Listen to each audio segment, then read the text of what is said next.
Good afternoon. Good afternoon, ma'am. Good afternoon. Good afternoon.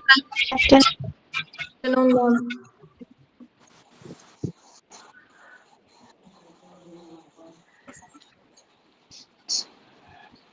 ഇപ്പൊ നമ്മള് CSST ചാപ്റ്ററിൽ എടുത്തോണ്ടിരുന്നേ central storage supply department. Yes, ma'am. Ma'am,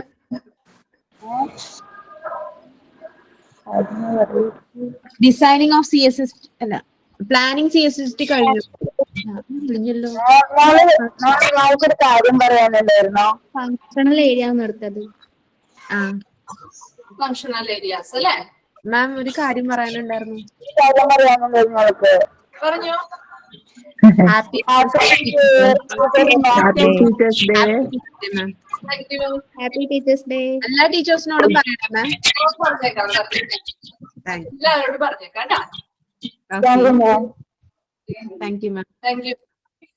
നമ്മള് functional areas of CSST അല്ലേ പറഞ്ഞുകൊണ്ടിരുന്നേ. ഇതിലെ രണ്ട് റിസീവിംഗ് ഏരിയ പറഞ്ഞു, ക്ലീനിങ് ഏരിയ പറഞ്ഞില്ലേ? ക്ലീനിങ് ഏരിയ പറഞ്ഞിട്ടില്ല, റിസീവിംഗ് ഏരിയ മാത്രമേ കംപ്ലീറ്റ് ചെയ്തിട്ടുള്ളൂ.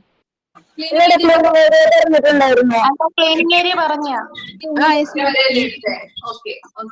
നമുക്ക് ജസ്റ്റ് ഒന്ന് റിവൈൻഡ് ചെയ്തിട്ട് പുതിയ ടോപ്പിക്കിലേക്ക് പോവാം കേട്ടോ. അപ്പൊ എന്തായിരുന്നു റിസീവിംഗ് ഏരിയയിൽ എന്തൊക്കെയാ ചെയ്തുകൊണ്ടിരുന്നേ? ഫങ്ഷണൽ ഏരിയാസ് 6 ഏരിയ ആണ് നമുക്ക് പഠിക്കാനുള്ളത് അല്ലെ? ഇതിൽ ഫസ്റ്റ് വരുന്ന ഏരിയ ആണ് റിസീവിംഗ് ഏരിയ. റിസീവിംഗ് ഏരിയയിൽ എന്താ ചെയ്യുന്നത്? അവിടെ യൂസ്ഡ് ആയിട്ടുള്ള എല്ലാ ഡിപ്പാർട്ട്മെന്റുകളിൽ നിന്നും വരുന്ന യൂസ്ഡ് ആയിട്ടുള്ള ഐറ്റംസ് എന്ത് ചെയ്യും? അവിടെ റിസീവിംഗ് ഏരിയയിലാണ് അത് സ്വീകരിച്ച് വെക്കുന്നത് അല്ലെ? CSSTയില് റിസീവിംഗ് ഏരിയയിൽ ഒരു കൗണ്ടറും ഒരു വിൻഡോ ഉണ്ടാവും. അതിലൂടെ എന്ത് ചെയ്യുന്നു? യൂസ്ഡ് ഐറ്റംസ് സ്വീകരിച്ച് വെക്കുകയും അത് എത്ര ഉണ്ടെന്ന് കൗണ്ട് ചെയ്യും. അതുപോലെ തന്നെ എന്താ ചെയ്യാ? ഇപ്പൊ നമുക്ക് ഉപയോഗിക്കാൻ പറ്റാത്തത്, പിന്നീട് ഉപയോഗിക്കാൻ പറ്റാത്ത ഐറ്റം ഒക്കെ ഉണ്ടെങ്കിൽ അതിനെ വേർതിരിച്ച് മാറ്റി വെച്ചിട്ട് എന്ത് ചെയ്യും? ബാക്കിയുള്ളത് നമുക്ക് യൂസ് ചെയ്യാൻ പറ്റുന്നവയെ ക്ലീനിങ് ഏരിയയിലേക്ക് പ്രൊവൈഡ് കൊടുക്കും അല്ലെ? അപ്പൊ നെക്സ്റ്റ് അത് ക്ലീനിങ് ഏരിയയിൽ വന്നു. ക്ലീനിങ് ഏരിയയിൽ വന്നു കഴിഞ്ഞാൽ എന്തൊക്കെ ചെയ്യുന്നത്? 2 രീതിയിൽ ക്ലീൻ ചെയ്യാം അല്ലെ? മാനുവൽ ആയിട്ടും ചെയ്യാം, അതുപോലെ മെഷീൻസ് ഉപയോഗിച്ചിട്ടും നമുക്ക് ക്ലീൻ ചെയ്യാം. എല്ലാ ഐറ്റംസും നമുക്ക് ചിലപ്പോ ബൈ ഹാൻഡ് ആയിട്ട് ചെയ്യണം എന്നില്ല, ക്ലീൻ ചെയ്യാൻ പറ്റണം എന്നില്ല. അപ്പൊ അതിന് വേണ്ടിയിട്ട് കൂടി നമ്മൾ എന്താ ഒരു മെഷീന്റെ സഹായത്തോടു കൂടിയും ക്ലീൻ ചെയ്യുന്നുണ്ട്. അങ്ങനെ ക്ലീൻ ചെയ്യാൻ ഉപയോഗിക്കുന്ന ഒരു മെഷീന്റെ പേര് നമ്മൾ പറഞ്ഞില്ലേ? ഏതായാലും അൾട്രാസോണിക് വാഷർ അല്ലെ? അൾട്രാസോണിക് വാഷർ എന്ന് പറയുന്നത് എന്താണ്? അവിടെ സർജിക്കൽ ടൂൾസ് ഒക്കെ ക്ലീൻ ചെയ്യാൻ വേണ്ടി ഉപയോഗിക്കുന്ന ഒരു മെഷീനാണ് അൾട്രാസോണിക് വാഷർ മെഷീൻ എന്ന് പറയുന്നത്. അപ്പോ ആ മെഷീൻസ് ഉപയോഗിച്ചിട്ട് നമുക്ക് ക്ലീൻ ചെയ്യാം അല്ലെ? അതുപോലെ തന്നെ അവിടെ എന്താ ഹൈ ഫ്രീക്വൻസിയിലുള്ള സൗണ്ട് വേവ്സ് എന്ത് ചെയ്യുന്നു? മെക്കാനിക്കൽ വൈബ്രേഷൻ ആയി കൺവേർട്ട് ചെയ്തിട്ട് ആ ബബിൾസ് എന്ത് ചെയ്യും? ഒത്തിരി ബബിൾസ് ഉണ്ടാവും, സ്മോൾ ബോൾ ബബിൾസ് ഉണ്ടാവും. അതവിടെ ആ ഓരോ എക്യുപ്മെന്റ്സിന്റെയും ഉള്ളിൽ ചെന്ന് അതെന്ത് ചെയ്യുന്നു? ബേസ്റ്റ് ചെയ്ത് അത് ആ ഒരു ഇന്റേണൽ ആയിട്ടുള്ള സർഫസ് ഒക്കെ ക്ലീൻ ചെയ്ത് തിരിച്ച് എന്ത് ചെയ്യുന്നു? പുറത്തേക്ക് വരുന്നു അല്ലെ? ക്ലീൻ ചെയ്ത് നല്ല രീതിയിൽ ക്ലീൻ ചെയ്യണം. അപ്പൊ വളരെ പ്രോപ്പർ ആയിട്ട് ക്ലീൻ ചെയ്യണം. ഇനി മാനുവൽ ആയിട്ടാണ് ക്ലീൻ ചെയ്യണമെങ്കിൽ അവിടെ എന്തൊക്കെ ആവശ്യമാണ്? വാട്ടർ സപ്ലൈ ആവശ്യമാണ്, ഡിറ്റർജന്റുകൾ ആവശ്യമാണ്, അതുപോലെ തന്നെ പല ഷേപ്പിലും പല സൈസിലും ഉള്ള ബ്രഷസ് അല്ലെ? അത് ക്ലീൻ ചെയ്യാൻ വേണ്ടി ആവശ്യമായിട്ടുണ്ട്. ഇത്രയും കാര്യങ്ങളാണ് നമ്മൾ ക്ലീനിങ് ഏരിയയിൽ പറഞ്ഞത്. ഇനി ഇങ്ങനെ ക്ലീൻ ചെയ്ത് വൃത്തിയാക്കിയിട്ടുള്ള ക്ലീൻ ചെയ്തായിട്ടുള്ള എല്ലാ എക്യുപ്മെന്റ്സും എന്ത് ചെയ്യും? ഓവൻ ഡ്രയറിൽ വെച്ചിട്ട് ഡ്രൈ ചെയ്യും അല്ലെ? ആ ഡ്രൈ ചെയ്തതിന് ശേഷം അത് ഏത് ഏരിയയിലേക്കാണ് കൊടുക്കുന്നത്? ഏത് ഏരിയയിലേക്കാണ് നെക്സ്റ്റ് പോകുന്നത്? ഇപ്പൊ കിട്ടാത്തവരുണ്ടെങ്കിൽ പ്രീവിയസ് ക്ലാസ് ഒന്ന് കണ്ടിട്ട് വേണം കേട്ടോ. ഓക്കെ, നമുക്ക് നെക്സ്റ്റ് പാക്കിംഗ് ഏരിയയിലേക്ക് പോവാം.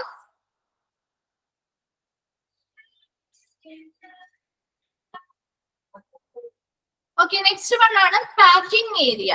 പാക്കിംഗ് ഏരിയയിൽ എന്താ ചെയ്യാ? പേരിൽ നിന്ന് തന്നെ നിങ്ങൾ കണക്ട് ചെയ്ത് പഠിച്ചാൽ മതി. പാക്ക് ചെയ്യുന്നു അല്ലെ? അപ്പൊ എവിടെയാ? ക്ലീൻഡ് ആയിട്ടുള്ള ഈ പാക്കിംഗ് ഏരിയയിൽ എത്തിയിരിക്കുന്ന ഐറ്റംസ് എങ്ങനെയായിരിക്കും? അത് ക്ലീൻഡ് ആക്കി ഡ്രൈ ആക്കിയിട്ടുള്ള ഐറ്റംസ് അല്ലേ പാക്കിംഗ് ഏരിയയിൽ എത്തുന്നത്? അപ്പൊ എല്ലാ ക്ലീൻഡ് ആയിട്ടുള്ള ഡ്രൈ ആയിട്ടുള്ള എല്ലാ ഇൻസ്ട്രുമെന്റ്സും എന്ത് ചെയ്യും? പാക്ക് ചെയ്യും. എന്തിനു മുൻപാണ്? Before sterilisation. സ്റ്റെറിലൈസേഷൻ ചെയ്യുന്നതിന് മുൻപ് എന്ത് ചെയ്യും? ക്ലീൻഡ് ആക്കി അതുപോലെ തന്നെ ഡ്രൈ ആക്കിയിട്ടുള്ള എല്ലാ ഇൻസ്ട്രുമെന്റ്സും എന്ത് ചെയ്യും? പാക്ക് ചെയ്യും. So that they are not tainted while handling after they are sterilized. എന്തുകൊണ്ടാണ് സ്റ്റെറിലൈസേഷൻ കഴിഞ്ഞതിന് ശേഷം നമ്മൾ പാക്ക് ചെയ്യാൻ നിൽക്കുകയാണെങ്കിൽ എന്താ പറ്റുക, അവിടെ ഈ സ്റ്റെറിലൈസ് ചെയ്ത എക്യുപ്മെന്റ്സിൽ പിന്നെയും നമ്മൾ കൈകൊണ്ടൊക്കെ തൊടുന്ന സമയത്ത് കണ്ടാമിനേഷൻ ഉണ്ടാവാനായിട്ടുള്ള അല്ലെങ്കിൽ മലിനമാവാനായിട്ടുള്ള സാധ്യത ഉള്ളത് കൊണ്ട് തന്നെ സ്റ്റെറിലൈസേഷൻ ചെയ്യുന്നതിന് മുൻപ് എന്ത് ചെയ്യണം, ഈ എക്യുപ്മെന്റ്സ് പാക്ക് ചെയ്ത് വെച്ചതിന് ശേഷം, പാക്ക് ചെയ്തതിന് ശേഷമാണ് സ്റ്റെറിലൈസേഷൻ ചെയ്യാനായിട്ട് വിടുന്നത്. Most of the items are packed in trays which are covered with a double layer of cotton cloth. Paper envelopes are also available. ഇനി അവിടെ ഇതൊരു ട്രെയിലാണ് പാക്ക് ചെയ്ത് വെക്കുന്നത്. അപ്പൊ മോസ്റ്റ് ഓഫ് ദ ഐറ്റംസും ട്രെയിലാണ് പാക്ക് ചെയ്ത് വെക്കുന്നത്. അങ്ങനെ പാക്ക് ചെയ്യാൻ വേണ്ടിയിട്ട് അവര് ഡബിൾ ലെയർ ഓഫ് കോട്ടൺ ക്ലോത്തുകൾ ഉപയോഗിക്കും. അതുപോലെ തന്നെ പേപ്പർ എൻവെലപ്സ്, പേപ്പറിന്റെ കവേഴ്സ് ഒക്കെ ഉപയോഗിച്ചിട്ടാണ്, പേപ്പർ കവറുകളൊക്കെ ഉപയോഗിച്ചിട്ടാണ് എന്ത് ചെയ്യുന്നത്, ആ ഐറ്റംസ് സ്റ്റെറിലൈസ് ചെയ്യാൻ വേണ്ടിയിട്ടുള്ള ഓരോ ഐറ്റംസും പാക്ക് ചെയ്ത് വെക്കുന്നത്. അതുപോലെ തന്നെ effective but costly plastic bags are used for ETO sterilization. ETO sterilization നമുക്ക് പഠിക്കാനുണ്ട്. എഥിലീൻ ഓക്സൈഡ് മെഷീൻ അല്ലെങ്കിൽ ETO സ്റ്റെറിലൈസേഷൻ എന്ന് പറഞ്ഞാൽ കെമിക്കൽ ഗ്യാസ് ഉപയോഗിച്ചുള്ള സ്റ്റെറിലൈസേഷൻ ആണ്. ഓക്കെ, അപ്പൊ രണ്ട് രീതിയിലും സ്റ്റെറിലൈസേഷൻ ചെയ്യാം. എങ്ങനെയാണ്, സ്റ്റീം ഉപയോഗിച്ചിട്ടും അതുപോലെ തന്നെ കെമിക്കൽ ഗ്യാസ് ഉപയോഗിച്ചിട്ട് ചെയ്യാം. അതിൽ സ്റ്റീം ഉപയോഗിച്ച് ചെയ്യുന്നവയുടെ കാര്യമാണ് നമ്മൾ പറഞ്ഞത്. ഡബിൾ ലെയർ ഓഫ് കോട്ടൺ ക്ലോത്തുകളും അതുപോലെ തന്നെ പേപ്പർ എൻവലപ്പ് അല്ലെങ്കിൽ പേപ്പർ കവറുകളൊക്കെ ഉപയോഗിച്ചിട്ടാണ് അതെന്ത് ചെയ്യുന്നത്, അത് പാക്ക് ചെയ്ത് ട്രേകളിൽ വെച്ചിരിക്കും. അത് എന്തിനു വേണ്ടിയിട്ടാ, സ്റ്റെറിലൈസ് ചെയ്യാൻ വേണ്ടിയിട്ട് ട്രേകളിലാക്കിയിട്ടാണ് ഈ ഒരു സ്റ്റെറിലൈസിങ് ചേംബറിലേക്ക് നമ്മൾ അത് വെച്ചു കൊടുക്കുന്നത്. ഓക്കെ, അപ്പൊ ആ ട്രേകളിലാക്കി അത് എന്ത് ചെയ്യുന്നു, പ്ലേസ് ചെയ്ത് വെച്ചേക്കും. ഇനി കെമിക്കൽ ഗ്യാസ് ഉപയോഗിച്ചിട്ടുള്ള ഒരു സ്റ്റെറിലൈസേഷൻ ആണ് ചെയ്യുന്നതെങ്കിൽ ആ എക്യുപ്മെന്റ്സിന് എന്ത് ചെയ്യണം, അതിന്റെ ആ ഒരു ഉപയോഗിക്കുന്നത് അവിടെ ക്ലോത്തോ അല്ലെങ്കിൽ മറ്റു പേപ്പർ എൻവലപ്സോ അല്ല ഉപയോഗിക്കുന്നത്, മറിച്ച് അവിടെ എഫക്റ്റീവ് ആണ് പക്ഷെ കോസ്റ്റ്ലി ആയിട്ടുള്ള പ്ലാസ്റ്റിക് ബാഗുകൾ ഉപയോഗിച്ചിട്ടാണ് അവിടെ ETO സ്റ്റെറിലൈസേഷൻ അല്ലെങ്കിൽ ഗ്യാസ് സ്റ്റെറിലൈസേഷനിൽ അവിടെ എന്ത് ചെയ്യുന്നത്, മെറ്റീരിയൽസ് പാക്ക് ചെയ്യുന്നത്.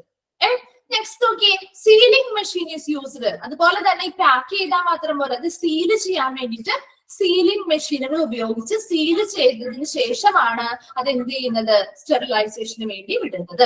After packing and sealing the instruments are transferred for sterilisation. സ്റ്റെറിലൈസേഷന് വേണ്ടി എന്ത് ചെയ്യുന്നു, നെക്സ്റ്റ് സ്റ്റെറിലൈസ്ഡ് ഏരിയയിലേക്ക് കൈമാറുന്നു. അപ്പൊ നോക്കിയേ, പാക്കിംഗ് ഏരിയയിൽ എന്തൊക്കെയാ പറഞ്ഞത്, ക്ലീൻഡ് ആൻഡ് ഡ്രൈഡ് ആയിട്ടുള്ള എല്ലാ ഇൻസ്ട്രുമെന്റ്സും, ക്ലീൻ ചെയ്യുന്ന ആ ഒരു ക്ലീനിങ് ഏരിയയിൽ നിന്ന് വരുന്ന ക്ലീൻഡ് ആൻഡ് ഡ്രൈ ആയിട്ടുള്ള എല്ലാ ഇൻസ്ട്രുമെന്റ്സും എന്ത് ചെയ്യും, സ്റ്റെറിലൈസേഷന് മുൻപ് പാക്ക് ചെയ്യും. എന്തിനു വേണ്ടിയിട്ടാണ് സ്റ്റെറിലൈസേഷന് മുൻപ് പാക്ക് ചെയ്യുന്നത്, സ്റ്റെറിലൈസേഷൻ കഴിഞ്ഞ് പാക്ക് ചെയ്യാൻ നിന്നാല് അത് എന്താവാൻ സാധ്യതയുണ്ട്, കണ്ടാമിനേറ്റഡ് ആവാൻ സാധ്യതയുള്ളത് കൊണ്ട് തന്നെ സ്റ്റെറിലൈസേഷന് മുൻപ് എന്ത് ചെയ്യും, പാക്ക് ചെയ്യും. Most of the items are packed in trays. ഒരുവിധപ്പെട്ട എല്ലാ ഐറ്റംസും എന്തിലാണ് പാക്ക് ചെയ്ത് വെക്കുന്നത്, ട്രേകളിലാക്കിയാണ് വെക്കുന്നത്. ആ ഒരു ട്രേയിൽ അത് അറേഞ്ച് ചെയ്യാനായിട്ട് അത് കവർ ചെയ്യുന്നത് എന്ത് വെച്ചാണ് അത് കവർ ചെയ്യുന്നത്, എന്ത് വെച്ചാണ് അത് പാക്ക് ചെയ്യുന്നത്, ഡബിൾ ലെയർ ഓഫ് കോട്ടനും മെറ്റീരിയൽസ്, കോട്ടൺ ക്ലോത്തും അതുപോലെ തന്നെ പേപ്പർ എൻവലപ്സ് അല്ലെങ്കിൽ പേപ്പർ കവറുകളൊക്കെ ഉപയോഗിച്ചിട്ട് അത് എന്ത് ചെയ്യുന്നു, പാക്ക് ചെയ്യുന്നു, സീൽ ചെയ്യുന്നു. ഇനി ഇവിടെ സ്റ്റീം ആയിട്ടുള്ള സ്റ്റെറിലൈസേഷനിലാണ് നമ്മൾ ക്ലോത്തും അതുപോലെ തന്നെ പേപ്പർ എൻവലപ്പും ഒക്കെ യൂസ് ചെയ്യുന്നെന്ന് പറഞ്ഞത്. ഇനി ഗ്യാസ് സ്റ്റെറിലൈസേഷൻ ഉണ്ട്, അതാണ് ETO അല്ലെങ്കിൽ എഥിലീൻ ഓക്സൈഡ് മെഷീൻ എന്ന് പറയുന്ന ആ ഒരു സ്റ്റെറിലൈസേഷൻ ഗ്യാസ് ആണ് അവിടെ ഉപയോഗിക്കുന്നത്. അവിടെ എന്താ ചെയ്യുന്നത്, അതിന് വേണ്ടിയിട്ട് അത് പാക്ക് ചെയ്യാൻ വേണ്ടി ഉപയോഗിക്കുന്നത് പ്ലാസ്റ്റിക് ബാഗുകളാണ്. ഇത് സീൽ ചെയ്യുന്നു, അതിനുശേഷം എന്ത് ചെയ്യുന്നു, ആ ഒരു സ്റ്റെറിലൈസേഷൻ ഏരിയയിലേക്ക് കൈമാറ്റം ചെയ്യുന്നു. പാക്കിംഗ് ഏരിയ കിട്ടിയോ, ക്ലിയർ ആയോ പാക്കിംഗ് ഏരിയ? ഓക്കെ, നെക്സ്റ്റ് വരുന്നതാണ് സ്റ്റെറിലൈസേഷൻ ഏരിയ. ഫോർത്ത് വൺ ആണ് സ്റ്റെറിലൈസേഷൻ ഏരിയ. സ്റ്റെറിലൈസേഷൻ ഏരിയയിൽ രണ്ട് മെത്തേഡാണ് സ്റ്റെറിലൈസേഷനിൽ നമുക്ക് പഠിക്കാനുള്ളത്. ഒരെണ്ണം സ്റ്റീം സ്റ്റെറിലൈസേഷൻ ആണ്, രണ്ടാമത്തേത് ഏതാ, കെമിക്കൽ ഗ്യാസ് സ്റ്റെറിലൈസേഷൻ. ഫസ്റ്റ് വരുന്നത് ഏതാണ്, സ്റ്റീം സ്റ്റെറിലൈസേഷൻ. സെക്കൻഡ് വൺ ആണ് കെമിക്കൽ ഗ്യാസ് സ്റ്റെറിലൈസേഷൻ. അപ്പൊ അവിടെ CSST രണ്ട് മെത്തേഡുകളിൽ അത് എന്തൊക്കെയാണെന്ന് നമ്മൾ പഠിക്കാൻ പോകുന്നത്. ഫസ്റ്റ് വൺ ആണ് ഓട്ടോക്ലേവ്. ഇവിടെ നോക്കിയേ, ഫസ്റ്റ് ഇത് നോക്കിയേ, ടൈപ്പ് ഓഫ് ഓട്ടോക്ലേവ്സ് കണ്ടോ, ഏതൊക്കെയാ? ഓട്ടോമേറ്റഡ് ഓട്ടോക്ലേവ് ഉണ്ട്, സിമ്പിൾ ഓട്ടോക്ലേവ് ഉണ്ട്, ഒരു പ്രഷർ കുക്കറിനെ പോലെ ഇരിക്കുന്ന അല്ലെ സിമ്പിൾ ആയിട്ടുള്ള ഒരു സിമ്പിൾ ഓട്ടോക്ലേവ് ഉണ്ട്, ഓട്ടോമേറ്റഡ് ഓട്ടോക്ലേവ് ഉണ്ട്, അതുപോലെ തന്നെ ഫ്ലാഷ് ഓട്ടോക്ലേവ് ഉണ്ട്. ഇത് മൂന്നും നമുക്ക് ടൈപ്പ് ഓഫ് ഓട്ടോക്ലേവിൽ വരുന്നതാണ്. ജസ്റ്റ് നമുക്കൊന്ന് മനസ്സിലാക്കാൻ വേണ്ടിയിട്ട് തന്നിരിക്കുന്നതാണ് കേട്ടോ. ടൈപ്സ് ഓഫ് ഓട്ടോക്ലേവില് സിമ്പിൾ ഓട്ടോക്ലേവ് ഉണ്ട്, ഓട്ടോമേറ്റഡ് ഓട്ടോക്ലേവ് ഉണ്ട്, ഫ്ലാഷ് ഓട്ടോക്ലേവ് ഉണ്ട്. ഇതിനെപ്പറ്റി ഡീറ്റെയിൽഡ് ആയിട്ട് പഠിക്കുന്നില്ല. ഫ്ലാഷ് ഓട്ടോക്ലേവിനെ പറ്റി നമ്മൾ പഠിക്കുന്നത്. അതാണ് ഇവിടെ ഫ്ലാഷ് സ്റ്റെറിലൈസർ എന്ന രീതിയിൽ കൊടുത്തിരിക്കുന്നത് കേട്ടോ. അപ്പൊ അതിനൊരു ഇമ്പോർട്ടൻസ് ഉള്ളത് കൊണ്ടാണ് അത് പ്രത്യേകമായിട്ട് എടുത്ത് പറഞ്ഞിരിക്കുന്നത്. ഓക്കെ, രണ്ട് മെത്തേഡാണ് പ്രധാനമായിട്ടും CSSD ഉപയോഗിക്കുന്നത്. ഒന്നാമത്തെ ഏത് മെത്തേഡാ? സ്റ്റീം സ്റ്റെറിലൈസേഷനും രണ്ടാമത്തെ മെത്തേഡാണ് കെമിക്കൽ ഗ്യാസ് സ്റ്റെറിലൈസേഷനും. ഓക്കെ, ഇനി അതില് ഫസ്റ്റ് കൊടുത്തിരിക്കുന്നു. ഓക്കെ, ഓട്ടോക്ലേവ്സ്. ഓട്ടോക്ലേവ് ഉപയോഗിച്ചുള്ള സ്റ്റീം സ്റ്റെറിലൈസേഷൻ എങ്ങനെയാണ്? ആദ്യത്തെ മെത്തേഡാണ് നമ്മൾ നോക്കാൻ പോകുന്നത്. ഓട്ടോക്ലേവ്സ് അല്ലെങ്കിൽ അതെന്താ? ഓട്ടോക്ലേവ് എന്ന് പറഞ്ഞാൽ എന്താണ്? എന്തിനു വേണ്ടിട്ട് ഉപയോഗിക്കുന്നതാ? എന്തിനു വേണ്ടി? ആ സർജിക്കൽ എക്യുപ്മെന്റ്സ് ഒക്കെ സ്റ്റെറിലൈസ് ചെയ്യാൻ വേണ്ടി ഉപയോഗിക്കുന്ന ഒരു മെഷീൻ അല്ലെ, ഒരു ഉപകരണമാണ് എന്തോ ഓട്ടോക്ലേവ് എന്ന് പറയുന്നത്. അപ്പൊ ആ ഓട്ടോക്ലേവ് സ്റ്റീമില്, അതായത് steam under pressure is the most affordable method of sterilization. എന്താണ്? പ്രഷറിന് കീഴിൽ സ്റ്റീം കൊടുത്തുകൊണ്ട്, നീരാവി ആ ഒരു സ്റ്റീമിലാണ് അവിടെ എന്ത് ചെയ്യുന്നത്? ഓട്ടോക്ലേവില് സ്റ്റെറിലൈസേഷൻ നടക്കുന്നത്. ഇത് എങ്ങനെയാണ്? Most affordable method of sterilization. നമുക്ക് അവർക്ക് ഇന്ന് ഹോസ്പിറ്റലുകാർക്കും അതുപോലെ തന്നെ ഈ ഒരു ട്രീറ്റ്മെന്റ് ചെയ്തത് കൊണ്ട് മോസ്റ്റ് അഫോർഡബിൾ ആണ്, കോസ്റ്റ് ഫ്രീ ആണ്. ഇത് അധികം തുകയൊന്നും ചെലവാകാത്ത രീതിയിൽ അവർക്ക് പറ്റുന്ന രീതിയിൽ കൈകാര്യം ചെയ്യാൻ പറ്റുന്ന രീതിയിലുള്ള ഒരു കോസ്റ്റേ ആവുന്നുള്ളൂ ഓട്ടോക്ലേവ് ചെയ്യുന്ന സമയത്ത്. അതുകൊണ്ട് തന്നെ മോസ്റ്റ് അഫോർഡബിൾ ആയിട്ടുള്ള ഒരു മെത്തേഡ് ഓഫ് സ്റ്റെറിലൈസേഷൻ ആണ് ഓട്ടോക്ലേവ് എന്ന് പറയുന്നത്.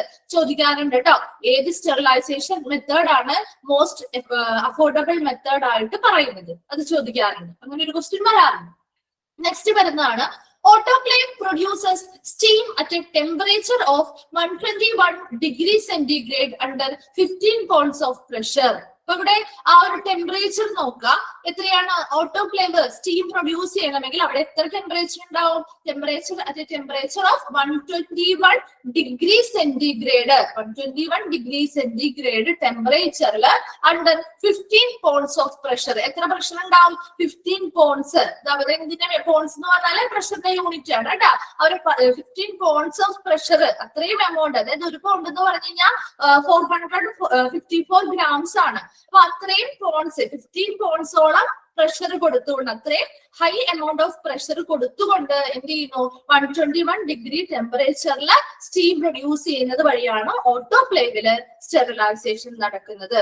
In this process 20 minutes is needed to sterilize. അതുപോലെ തന്നെ അവിടെ ആ ഒരു സമയവും നോക്കി വെക്കുക കേട്ടോ. ആ പ്രോസസ്സിൽ എത്ര മിനിറ്റ്സ് ആണ് ആവശ്യമായിട്ട് വരുന്നത്? 20 minutes ആണ്. അപ്പൊ in process 20 minutes is needed to sterilize. ആ ഒരു മെറ്റീരിയൽ സ്റ്റെറിലൈസ് ചെയ്യാൻ വേണ്ടിട്ട് എത്ര മിനിറ്റ് ആവശ്യമായിട്ട് വരുന്നുണ്ട്? 20 minutes is needed to sterilize ചെയ്യാൻ വേണ്ടി 20 minutes ആവശ്യമായിട്ട് വരുന്നുണ്ട്. അപ്പൊ ഓട്ടോക്ലേവിൽ എന്താ ചെയ്യുന്നത്? പ്രധാനമായിട്ടും നോക്കേണ്ട പോയിന്റ്സ് എന്തൊക്കെയാ? സ്റ്റീം സ്റ്റെറിലൈസേഷൻ ആണ് ഓട്ടോക്ലേവിൽ ചെയ്യുന്നത്. സ്റ്റീം അണ്ടർ പ്രഷർ, പ്രഷറിന് കീഴിൽ സ്റ്റീം ഉപയോഗിച്ചുകൊണ്ട് എന്ത് ചെയ്യുന്നു? സ്റ്റെറിലൈസ് ചെയ്യുന്നു. അവിടെ ഏറ്റവും മോസ്റ്റ് അഫോർഡബിൾ ആയിട്ടുള്ള ഒരു സ്റ്റെറിലൈസേഷൻ മെത്തേഡ് എന്ന് പറയുന്നത് ഓട്ടോക്ലേവ് ആണ്. ഓക്കെ, ദെൻ ഓട്ടോക്ലേവില് എത്രയാണ് അവിടുത്തെ ടെമ്പറേച്ചർ വരുന്നത്? 121 ഡിഗ്രി സെന്റിഗ്രേഡ് ആണ്. പ്രഷർ വരുന്നത് എത്രയാ? 15 pounds ഓഫ് പ്രഷർ ആണ് വരുന്നത്. അതിന്റെ ആ അത്രയും ടെമ്പറേച്ചറും അത്രയും പ്രഷറിന് കീഴിലാണ് അവിടെ സ്റ്റീം പ്രൊഡ്യൂസ് ചെയ്യുന്നത്. അതിനനുസരിച്ച് നല്ല രീതിയിലുള്ള സ്റ്റെറിലൈസേഷൻ ആണ് നശീകരണം ചെയ്യാൻ സാധിക്കുന്നു. ഇനി ആ ഒരു സൈക്കിള്, അതായത് ഒരു പ്രാവശ്യം ഈ ഒരു സ്റ്റെറിലൈസേഷൻ ചെയ്യാൻ വേണ്ടിയിട്ട് വെച്ചു കഴിഞ്ഞാൽ 20 മിനിറ്റ് 20 മിനിറ്റ്സിനുള്ളിൽ ആ ഒരു സ്റ്റെറിലൈസേഷൻ പ്രോസസ്സ് ചെയ്ത് കഴിയും. അപ്പൊ അതുകൊണ്ട് തന്നെ നമുക്ക് ഒത്തിരി പ്രാവശ്യം ഒരു ദിവസം തന്നെ ഒത്തിരി പ്രാവശ്യം റിപ്പീറ്റ് ചെയ്ത് ഒത്തിരി എമൗണ്ട് ഓഫ് എക്യുപ്മെന്റ്സ് നമുക്ക് എന്ത് ചെയ്യാൻ പറ്റും? സ്റ്റെറിലൈസ് ചെയ്ത് എടുക്കാനായിട്ട് സാധിക്കും. അതുകൊണ്ടാണ് ഇതൊരു മോസ്റ്റ് അഫോർഡബിൾ ആയിട്ടുള്ള ഒരു മെത്തേഡ് ആണെന്ന് പറയുന്നത്. ഓട്ടോക്ലേവ് എന്താണ്? സ്റ്റീം സ്റ്റെറിലൈസേഷന്റെ ആ ഒരു മെത്തേഡ് മനസ്സിലായോ? ഓക്കെ, നെക്സ്റ്റ് വരുന്നതാണ് ethylene oxide machine ETO. Ethylene oxide machine ETO എന്താണ്? അവിടെ കെമിക്കൽ ഗ്യാസ് സ്റ്റെറിലൈസേഷൻ ആണ്. എഥിലിൻ ഓക്സൈഡ് മെഷീൻ അല്ലെങ്കിൽ ETOയുടെ എക്സ്പാൻഡ് ഫോം ചോദിക്കാറുണ്ട് കേട്ടോ. അപ്പൊ അതൊന്ന് നോക്കി വെച്ചേക്കാം. ETO അല്ലാതെ ഒരു ചോദ്യം ചോദിക്കാൻ വരെ ഒരു ക്വസ്റ്റ്യൻ വരാവുന്ന കേസ് എന്ന് പറയുന്നത് കെമിക്കൽ ഗ്യാസ് സ്റ്റെറിലൈസേഷനിൽ വന്നിരിക്കുന്ന ആ ഒരു മെത്തേഡ് ഇതിൽ ഏതാണ് ഉൾപ്പെടുന്നത്? കെമിക്കൽ ഗ്യാസ് സ്റ്റെറിലൈസേഷൻ മെത്തേഡിൽ ഉൾപ്പെടുന്നവ ഏതാണ് എന്ന് ചോദിച്ചു കഴിഞ്ഞാൽ ഓട്ടോക്ലേവ് ഉണ്ടാവും, ഫാസ്റ്റ് സ്റ്റെറിലൈസേഷൻ ഉണ്ടാവും, അല്ലെങ്കിൽ മറ്റെന്തെങ്കിലുമൊക്കെ ഓപ്ഷൻസ് ഉണ്ടാവും. അതിൽ ETO ആണ് സെലക്ട് ചെയ്യേണ്ടത്. അത് ഒരെണ്ണം മാത്രമേ നമ്മൾ കെമിക്കൽ ഗ്യാസ് സ്റ്റെറിലൈസേഷനിൽ പഠിക്കുന്നുള്ളൂ കേട്ടോ. അപ്പൊ ഫസ്റ്റ് ETO അല്ലെങ്കിൽ എഥിലീൻ ഓക്സൈഡ് മെഷീൻ എന്താണെന്ന് നോക്കിയേ.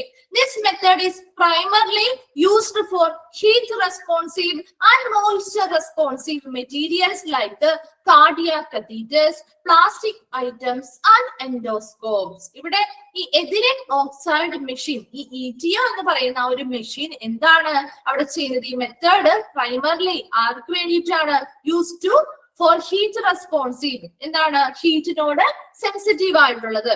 അതുപോലെ തന്നെ മോയ്സ്ചർ റെസ്പോൺസീവ്, മോയ്സ്ചറിനോട് സെൻസിറ്റീവ് ആയിട്ടുള്ള ഐറ്റംസ് ഉണ്ടല്ലോ. അതായത് ഇപ്പൊ പ്ലാസ്റ്റിക് ഒക്കെ നോക്കി, നമുക്ക് പ്ലാസ്റ്റിക്കുകൾ ഇതാണ് കൂടുതലായിട്ട് ഇവിടെ വരുന്ന കാര്യം കേട്ടോ. പ്ലാസ്റ്റിക് പോലെയുള്ളവ എങ്ങനെയാണ്? ചൂട് തട്ടുമ്പോ എന്താ പറ്റുക? അതിന് ചൂട് തട്ടുമ്പോ എന്താ പറ്റുക? പ്ലാസ്റ്റിക് ഹീറ്റ് സെൻസിറ്റീവ് അല്ലേ? കാരണം എന്താ, ചൂട് വരുമ്പോ അതിന് എന്താ പറ്റുക? അതിന്റെ ഷേപ്പിന് വ്യത്യാസം വരും അല്ലെ, അല്ലെങ്കിൽ അതിന്റെ കേടുപാടുകൾ സംഭവം അത് തന്നെ, അത് ഉരുകും അല്ലെ. അപ്പൊ അതുകൊണ്ട് തന്നെ അങ്ങനെയുള്ള ഐറ്റംസ്, അതായത് പ്ലാസ്റ്റിക് പോലെയുള്ള ഐറ്റംസ് ഒന്നും എന്ത് ചെയ്യാൻ പറ്റില്ല? സ്റ്റീം സ്റ്റെറിലൈസേഷൻ ചെയ്യാൻ പറ്റില്ല. ഇപ്പൊ ചൂടല്ലേ നമ്മളവിടെ സ്റ്റീമില്, അതായത് ഹൈ പ്രഷറിൽ ഹീറ്റിന്റെ ആ ഒരു ചൂടല്ലേ അവിടെ വെക്കുന്നത്. അപ്പൊ അവിടെ ആ ഒരു പ്ലാസ്റ്റിക് ഐറ്റംസ് മെൽറ്റ് ആവാൻ അല്ലെങ്കിൽ ഉരുകാനായിട്ടുള്ള സാധ്യത, അല്ലെങ്കിൽ അതിന്റെ ആ ഒരു റെസ്പോൺസ്, അതൊരു സെൻസിറ്റീവ് ആയതുകൊണ്ട് തന്നെ അങ്ങനെയുള്ള ഐറ്റംസ് ഒന്നും നമുക്ക് എന്ത് ചെയ്യാൻ പറ്റില്ല? സ്റ്റീം സ്റ്റെറിലൈസേഷൻ ചെയ്യാൻ പറ്റില്ല. അപ്പൊ അങ്ങനെയുള്ള അത് ചെയ്യാൻ പറ്റാത്തതായിട്ടുള്ള കേസിലുള്ള എക്യുപ്മെന്റ്സ് ആണ് നമ്മളിവിടെ ETO സ്റ്റെറിലൈസേഷനിലൂടെ ചെയ്യുന്നത്. അപ്പൊ അതിൽ ഏതൊക്കെ വരുന്നുണ്ട്? കാർഡിയാക് കത്തീറ്റേഴ്സ്, പ്ലാസ്റ്റിക് ഐറ്റംസ്, അതുപോലെ തന്നെ എൻഡോസ്കോപ്പ്. നമ്മൾ എൻഡോസ്കോപ്പി പോലുള്ളത് ചെയ്യാൻ വേണ്ടിയിട്ട് പ്ലാസ്റ്റിക് ട്യൂബ്സ് അല്ലെ, ലൈറ്റ് ഒക്കെ ഉള്ള ഒരു പ്ലാസ്റ്റിക് ട്യൂബ് മെഡിക്കൽ ഡിവൈസ് അല്ലേ യൂസ് ചെയ്യുന്നത്. അത് ഉപയോഗിച്ച് നമ്മൾ ഇന്റേണൽ ആയിട്ടുള്ള ചിത്രങ്ങൾ എടുക്കാനായിട്ട് നമുക്ക് പറ്റും അല്ലെ. അതായത് നോർമൽ ഇപ്പൊ വായിലൂടെയോ അല്ലെങ്കിൽ എന്താണ് മലദ്വാരത്തിലൂടെയോ ഒക്കെ എന്ത് ചെയ്യുന്നു, അത് കയറ്റി വിട്ടല്ലേ എൻഡോസ്കോപ്പി ചെയ്യുന്നത്. അപ്പൊ അവിടെ എൻഡോസ്കോപ്പ് ചെയ്യാൻ വേണ്ടി ഉപയോഗിക്കുന്ന ആ ഒരു മെഷീൻ അല്ലെങ്കിൽ ആ ഒരു ഉപകരണം എൻഡോസ്കോപ്പ്. അതുപോലെ തന്നെ കാർഡിയാക് കത്തീറ്റർ പറഞ്ഞ് നമ്മൾ പഠിച്ചില്ലേ, സ്മോൾ പ്ലാസ്റ്റിക് ഫ്ലെക്സിബിൾ ആയിട്ടുള്ള പ്ലാസ്റ്റിക് ട്യൂബ് ആണെന്നൊക്കെ പഠിച്ചില്ലേ. അതൊക്കെ പ്ലാസ്റ്റിക് ഇനത്തിൽ വരുന്ന ഐറ്റംസ് ആണ്. അപ്പൊ അങ്ങനെയുള്ള ഐറ്റംസ് എല്ലാം എന്ത് ചെയ്യണം? ഹീറ്റ് സെൻസിറ്റീവ് ആണ്, അതുപോലെ തന്നെ മോയ്സ്ചർ റെസ്പോൺസീവ് ആണ്. അപ്പൊ അതിനൊക്കെ ചൂട് എന്ന് പറയുന്നത് അല്ലെങ്കിൽ അങ്ങനെയുള്ള മോയ്സ്ചർ ഒക്കെ ചുറ്റും എന്താ പറ്റുക? അതിന് അത് സെൻസിറ്റീവ് ആയതുകൊണ്ട് തന്നെ അതിന് എന്ത് ചെയ്യും? ഷേപ്പിനൊക്കെ വ്യത്യാസങ്ങൾ വരാം അല്ലെ, ഉരുകാനായിട്ടുള്ള ചാൻസ് ഉണ്ട്. അപ്പൊ അതുകൊണ്ടാണ് നമ്മൾ എന്ത് ചെയ്യുന്നത്? അതിന് വേണ്ടിയിട്ട് പ്രത്യേകം ഒരു സ്റ്റെറിലൈസേഷൻ ചെയ്യുന്നു. ആ സ്റ്റെറിലൈസേഷൻ ആണ് കെമിക്കൽ ഗ്യാസ് സ്റ്റെറിലൈസേഷൻ. അതിനു വേണ്ടി ഉപയോഗിക്കുന്ന ആ മെഷീനാണ് എഥിലീൻ ഓക്സൈഡ് മെഷീൻ എന്ന് പറയുന്നത്. Okay, then it is a costly machine and uses poisonous gases, due to which it is necessary to make sure that these items are to be free of gas molecules before using them on a patient. ഇനി ഇവിടെ ഈ ഒരു machine എന്ന് പറയുന്നത് കുറച്ച് costly ആണ് ഈ ഒരു മെഷീൻ. അതുകൊണ്ട് തന്നെ എന്താ, അതുപോലെ തന്നെ ഇവിടെ ഉപയോഗിക്കുന്ന ആ ഒരു ഗ്യാസ് എന്ന് പറയുന്നത് എങ്ങനെയുള്ളതായിരിക്കും? പോയിസണസ് ഗ്യാസ് ആയിരിക്കും. അപ്പൊ പോയിസണസ് ഗ്യാസ് ആണ്. അതുകൂടാതെ ഇതൊരു കോസ്റ്റ്ലി മെഷീൻ ഒക്കെ ആയതുകൊണ്ട് തന്നെ ഇത് അങ്ങനെ എപ്പോഴും ഉപയോഗിക്കാറില്ല. ഇങ്ങനെയുള്ള മെറ്റീരിയൽസിന് വേണ്ടി മാത്രം ഉപയോഗിക്കുന്ന ഒരു ഐറ്റം ആണ് എഥിലീൻ ഓക്സൈഡ് മെഷീൻ അല്ലെങ്കിൽ ETO. ബാക്കി എല്ലാ ഐറ്റംസും, ഓൾമോസ്റ്റ് എല്ലാ ഐറ്റംസും നമ്മൾ ചെയ്തെടുക്കുന്നത് ഏതാണ്? ഓട്ടോക്ലേവ് ഉപയോഗിച്ചിട്ടാണ്. അതുകൊണ്ടാണ് അത് ഏറ്റവും മോസ്റ്റ് അഫോർഡബിൾ ആയിട്ടുള്ള ഒരു മെത്തേഡ് എന്ന് പറയുന്ന കാരണം. അപ്പൊ നോക്കി ഇതിലും ഇത് അതെന്താ, ഒരു കോസ്റ്റ്ലി മെഷീൻ ആണ് ETO എന്ന് പറയുന്നത്. അതുപോലെ അവിടെ ഉപയോഗിക്കുന്നത് പോയിസണസ് ഗ്യാസ് ആണ്. അത് എന്തിനു വേണ്ടിയിട്ടാണ്? Which is necessary to make sure that these items are to be free of gas molecule before using them on a patient. അതായത് ഇവിടെ ഗ്യാസ്, കെമിക്കൽ ഗ്യാസ് അല്ലേ ഉപയോഗിക്കുന്നത്, പോയിസണസ് ആയിട്ടുള്ള ഗ്യാസുകളാണ് ഉപയോഗിച്ചുകൊണ്ടാണ് സ്റ്റെറിലൈസേഷൻ ചെയ്യുന്നത്. അങ്ങനെ സ്റ്റെറിലൈസ് ചെയ്ത് കഴിഞ്ഞ് വരുന്ന ഓരോ എക്യുപ്മെന്റ്സും എന്ത് ചെയ്യണം? പേഷ്യൻസിന് ഉപയോഗിക്കുന്നതിന് മുൻപായിട്ട് ചെക്ക് ചെയ്യണം. എന്തിനു വേണ്ടിയാണ്? ഈ പോയിസണസ് ഗ്യാസിന്റെ എന്തെങ്കിലും ഒരു മോളിക്യൂളോ അല്ലെങ്കിൽ ഏതെങ്കിലും ഒരു അംശം ആ ഒരു മെഷീൻ സ്റ്റെറിലൈസ് ചെയ്ത് വന്നിരിക്കുന്ന ആ ഒരു എക്യുപ്മെന്റിൽ ഉണ്ടോ എന്നുള്ളത് ചെക്ക് ചെയ്തിട്ട് വേണം അവരുടെ പേഷ്യൻസിന് അത് എന്ത് ചെയ്യാൻ, യൂസ് ചെയ്യാനായിട്ട്. The entire cycle may take up to 8 to 12 hours. ഈ ഒരു എഥിലീൻ ഓക്സൈഡ് മെഷീൻ അല്ലെങ്കിൽ ഈ ഒരു കെമിക്കൽ ഗ്യാസ് സ്റ്റെറിലൈസേഷൻ ചെയ്യാൻ വേണ്ടിയിട്ട് ആ ഒരു സൈക്കിൾ കംപ്ലീറ്റ് ചെയ്യണമെങ്കിൽ എത്ര സമയം എടുക്കുന്ന പറഞ്ഞേ? 8 to 12 hours എടുക്കും. അപ്പൊ നമ്മള് ഓട്ടോക്ലേവ് പഠിച്ചപ്പോ എത്ര മിനിറ്റാ പറഞ്ഞിരുന്നേ? ഓട്ടോക്ലേവ് പഠിച്ചപ്പോ 20 മിനിറ്റ്സ് അല്ലെ, 20 മിനിറ്റ്സ് ആയിരുന്നു ഓട്ടോക്ലേവില്. എന്നാൽ ഇവിടെ ഒരു പ്രാവശ്യം സ്റ്റെറിലൈസേഷൻ ചെയ്യാനായിട്ട് ഒരു ഐറ്റം കയറ്റിയാൽ അത് സ്റ്റെറിലൈസേഷൻ കഴിഞ്ഞ് കിട്ടണമെങ്കിൽ 8 മുതൽ 12 മണിക്കൂർ വരെ സമയം ആവശ്യമായി വരും. അപ്പൊ അതുകൊണ്ട് തന്നെ ഈ ഒരു സൈക്കിൾ അല്ലെങ്കിൽ ഈ ഒരു മെത്തേഡ് നമുക്ക് എപ്പോഴും ചെയ്യാൻ പറ്റുന്ന ഒരു മെത്തേഡ് ആണോ? അല്ല അല്ലെ. അങ്ങനെയുള്ള സ്പെസിഫിക് ആയിട്ടുള്ള ഐറ്റംസിന് വേണ്ടി മാത്രം ചെയ്യാം. അല്ലാന്നുണ്ടെങ്കിലോ നമുക്ക് അവിടെ 20 മിനിറ്റ് കൊണ്ട് ചെയ്യുന്ന കാര്യം ഇവിടെ വരുമ്പോ എത്ര മിനിറ്റ് സമയം എടുക്കും? 8 മുതൽ 12 മണിക്കൂർ വരെ സമയം എടുക്കും. അതുകൊണ്ട് തന്നെ പെട്ടെന്ന് നമുക്ക് ഒന്നും സ്റ്റെറിലൈസ് ചെയ്തെടുക്കാനായിട്ട് ഈ ഒരു മെത്തേഡ് കൊണ്ട് സാധിക്കില്ല. അതുകൊണ്ട് തന്നെ നമ്മൾ എപ്പോഴും മോസ്റ്റ് കോമൺ ആയിട്ട് ഉപയോഗിക്കുന്ന ഒരു മെത്തേഡ് ഓട്ടോക്ലേവ് ആണ്. അപ്പൊ എഥിലീൻ ഓക്സൈഡ് ETO അല്ലെങ്കിൽ കെമിക്കൽ ഗ്യാസ് സ്റ്റെറിലൈസേഷൻ എന്താ പറയുന്നത്? ഇത് ഏറ്റവും കൂടുതൽ യൂസ് ചെയ്യുന്നത് cardiac catheters, plastic items, endoscope പോലെയുള്ള heat responsive and moisture responsive ആയിട്ടുള്ള ഐറ്റംസിനെ സ്റ്റെറിലൈസ് ചെയ്യാൻ വേണ്ടിയിട്ടാണ്. ഓക്കെ, ഇനി ഇതെന്താണ്? ഒരു കോസ്റ്റ്ലി മെഷീൻ ആണ്. ഇവിടെ ഉപയോഗിക്കുന്ന ഒരു പോയിസണസ് ഗ്യാസസ് ആണ്. അതുകൊണ്ട് തന്നെ പേഷ്യൻസിനെ സ്റ്റെറിലൈസ് ചെയ്ത എക്യുപ്മെന്റ്സുകൾ ഉപയോഗിക്കുന്നതിന് മുൻപായിട്ട് എന്തെങ്കിലും പോയിസണസ് ഗ്യാസസിന്റെ എന്തെങ്കിലും ഒരു അംശം അതിലുണ്ടോ ഇല്ലയോ എന്നുള്ളത് ഉറപ്പുവരുത്തേണ്ടതായിട്ടുള്ള ഒരു കാര്യമുണ്ട്. അതുപോലെ തന്നെ ഈ ഒരു സൈക്കിള് എന്റെ സൈക്കിള് കംപ്ലീറ്റ് ചെയ്ത് സ്റ്റെറിലൈസ് ചെയ്ത് കിട്ടാനായിട്ട് 8 മുതൽ 12 മണിക്കൂർ വരെ സമയമെടുക്കും. എഥിലീൻ ഓക്സൈഡ് മെഷീൻ അല്ലെങ്കിൽ ETO സ്റ്റെറിലൈസേഷൻ മനസ്സിലായോ? ക്ലിയർ ആയോ? ഓക്കെ, നെക്സ്റ്റ് വരുന്നതാണ് ഫ്ലാഷ് സ്റ്റെറിലൈസർ. ഈ ഫ്ലാഷ് സ്റ്റെറിലൈസർ തന്നെയാണ് നമ്മൾ ഇവിടെ പറഞ്ഞത്. നോക്കി, ഫ്ലാഷ് ഓട്ടോക്ലേവ് എന്ന് പറഞ്ഞു കേട്ടോ. അപ്പൊ ഇതും ഒരു ഓട്ടോക്ലേവ് തന്നെയാണ് കേട്ടോ. ഇവിടെ ഒരു ഓട്ടോക്ലേവ് ആണ്. ഇത് മൂന്നാമത്തെ ടൈപ്പ് അല്ല. ഓക്കെ, മൂന്നാമത്തെ ഒരു ടൈപ്പ് ആയിട്ടല്ല പഠിക്കുന്നത്. 2 മെത്തേഡുകളാണ് അതിലുള്ളത്, സ്റ്റീം സ്റ്റെറിലൈസേഷനും കെമിക്കൽ ഗ്യാസ് സ്റ്റെറിലൈസേഷനും. ഇത് മൂന്നാമതായിട്ട് ഇത് പറയുന്നത് എന്തുകൊണ്ടാന്ന് വെച്ച് കഴിഞ്ഞാല് ഇത് കുറച്ച് പ്രത്യേകതകൾ അതിനുള്ളത് കൊണ്ട് നമ്മൾ എടുത്ത് പഠിക്കുന്നു എന്ന് മാത്രം കേട്ടോ. ഇത് ആ ഓട്ടോക്ലേവിനുള്ളിൽ വരുന്ന ഒരു ഐറ്റം തന്നെയാണ്. ഫ്ലാഷ് സ്റ്റെറിലൈസേഷൻ എന്ന് പറഞ്ഞാൽ ഒരു ടൈപ്പ് ഓഫ് ഓട്ടോക്ലേവ് ആണ് കേട്ടോ. ഇവിടെയും സ്റ്റീം സ്റ്റെറിലൈസേഷൻ തന്നെയാണ് ചെയ്യുന്നത്. Okay, flash sterilizer. This machine is largely used in OT for emergency purposes. ഇവിടെ എവിടെയാ അത് ഉപയോഗിക്കുന്നത്? എവിടെയാ ഉപയോഗിക്കുന്ന flash steriliser? Used in OT. എവിടെയാ? ഓപ്പറേഷൻ തിയേറ്ററില് എമർജൻസി പർപ്പസിന് വേണ്ടിയിട്ട് ഉപയോഗിക്കുന്നതിനാണ് ഫ്ലാഷ് സ്റ്റെറിലൈസർ ഉള്ളത്. This is a special type of autoclave that has a very short sterilization cycle of about 3 to 4 minutes, owing to its ability to raise the temperature to 132 degrees centigrade. So, the flash sterilizer എന്ന് പറയുന്നത് emergency പർപ്പസുകൾ, ഇപ്പൊ operation തിയേറ്ററിലൊക്കെ പെട്ടെന്ന് surgery ചെയ്യുന്ന സമയത്ത് ചിലപ്പോൾ ചില എക്യുപ്മെന്റ്സുകൾ ഉടനടി sterilise ചെയ്ത് വീണ്ടും ഉപയോഗിക്കേണ്ടതായിട്ട് വരാറുണ്ട്. അപ്പൊ അങ്ങനത്തെ കേസുകളിലൊക്കെ നമുക്ക് എന്ത് ചെയ്യാൻ പറ്റില്ല?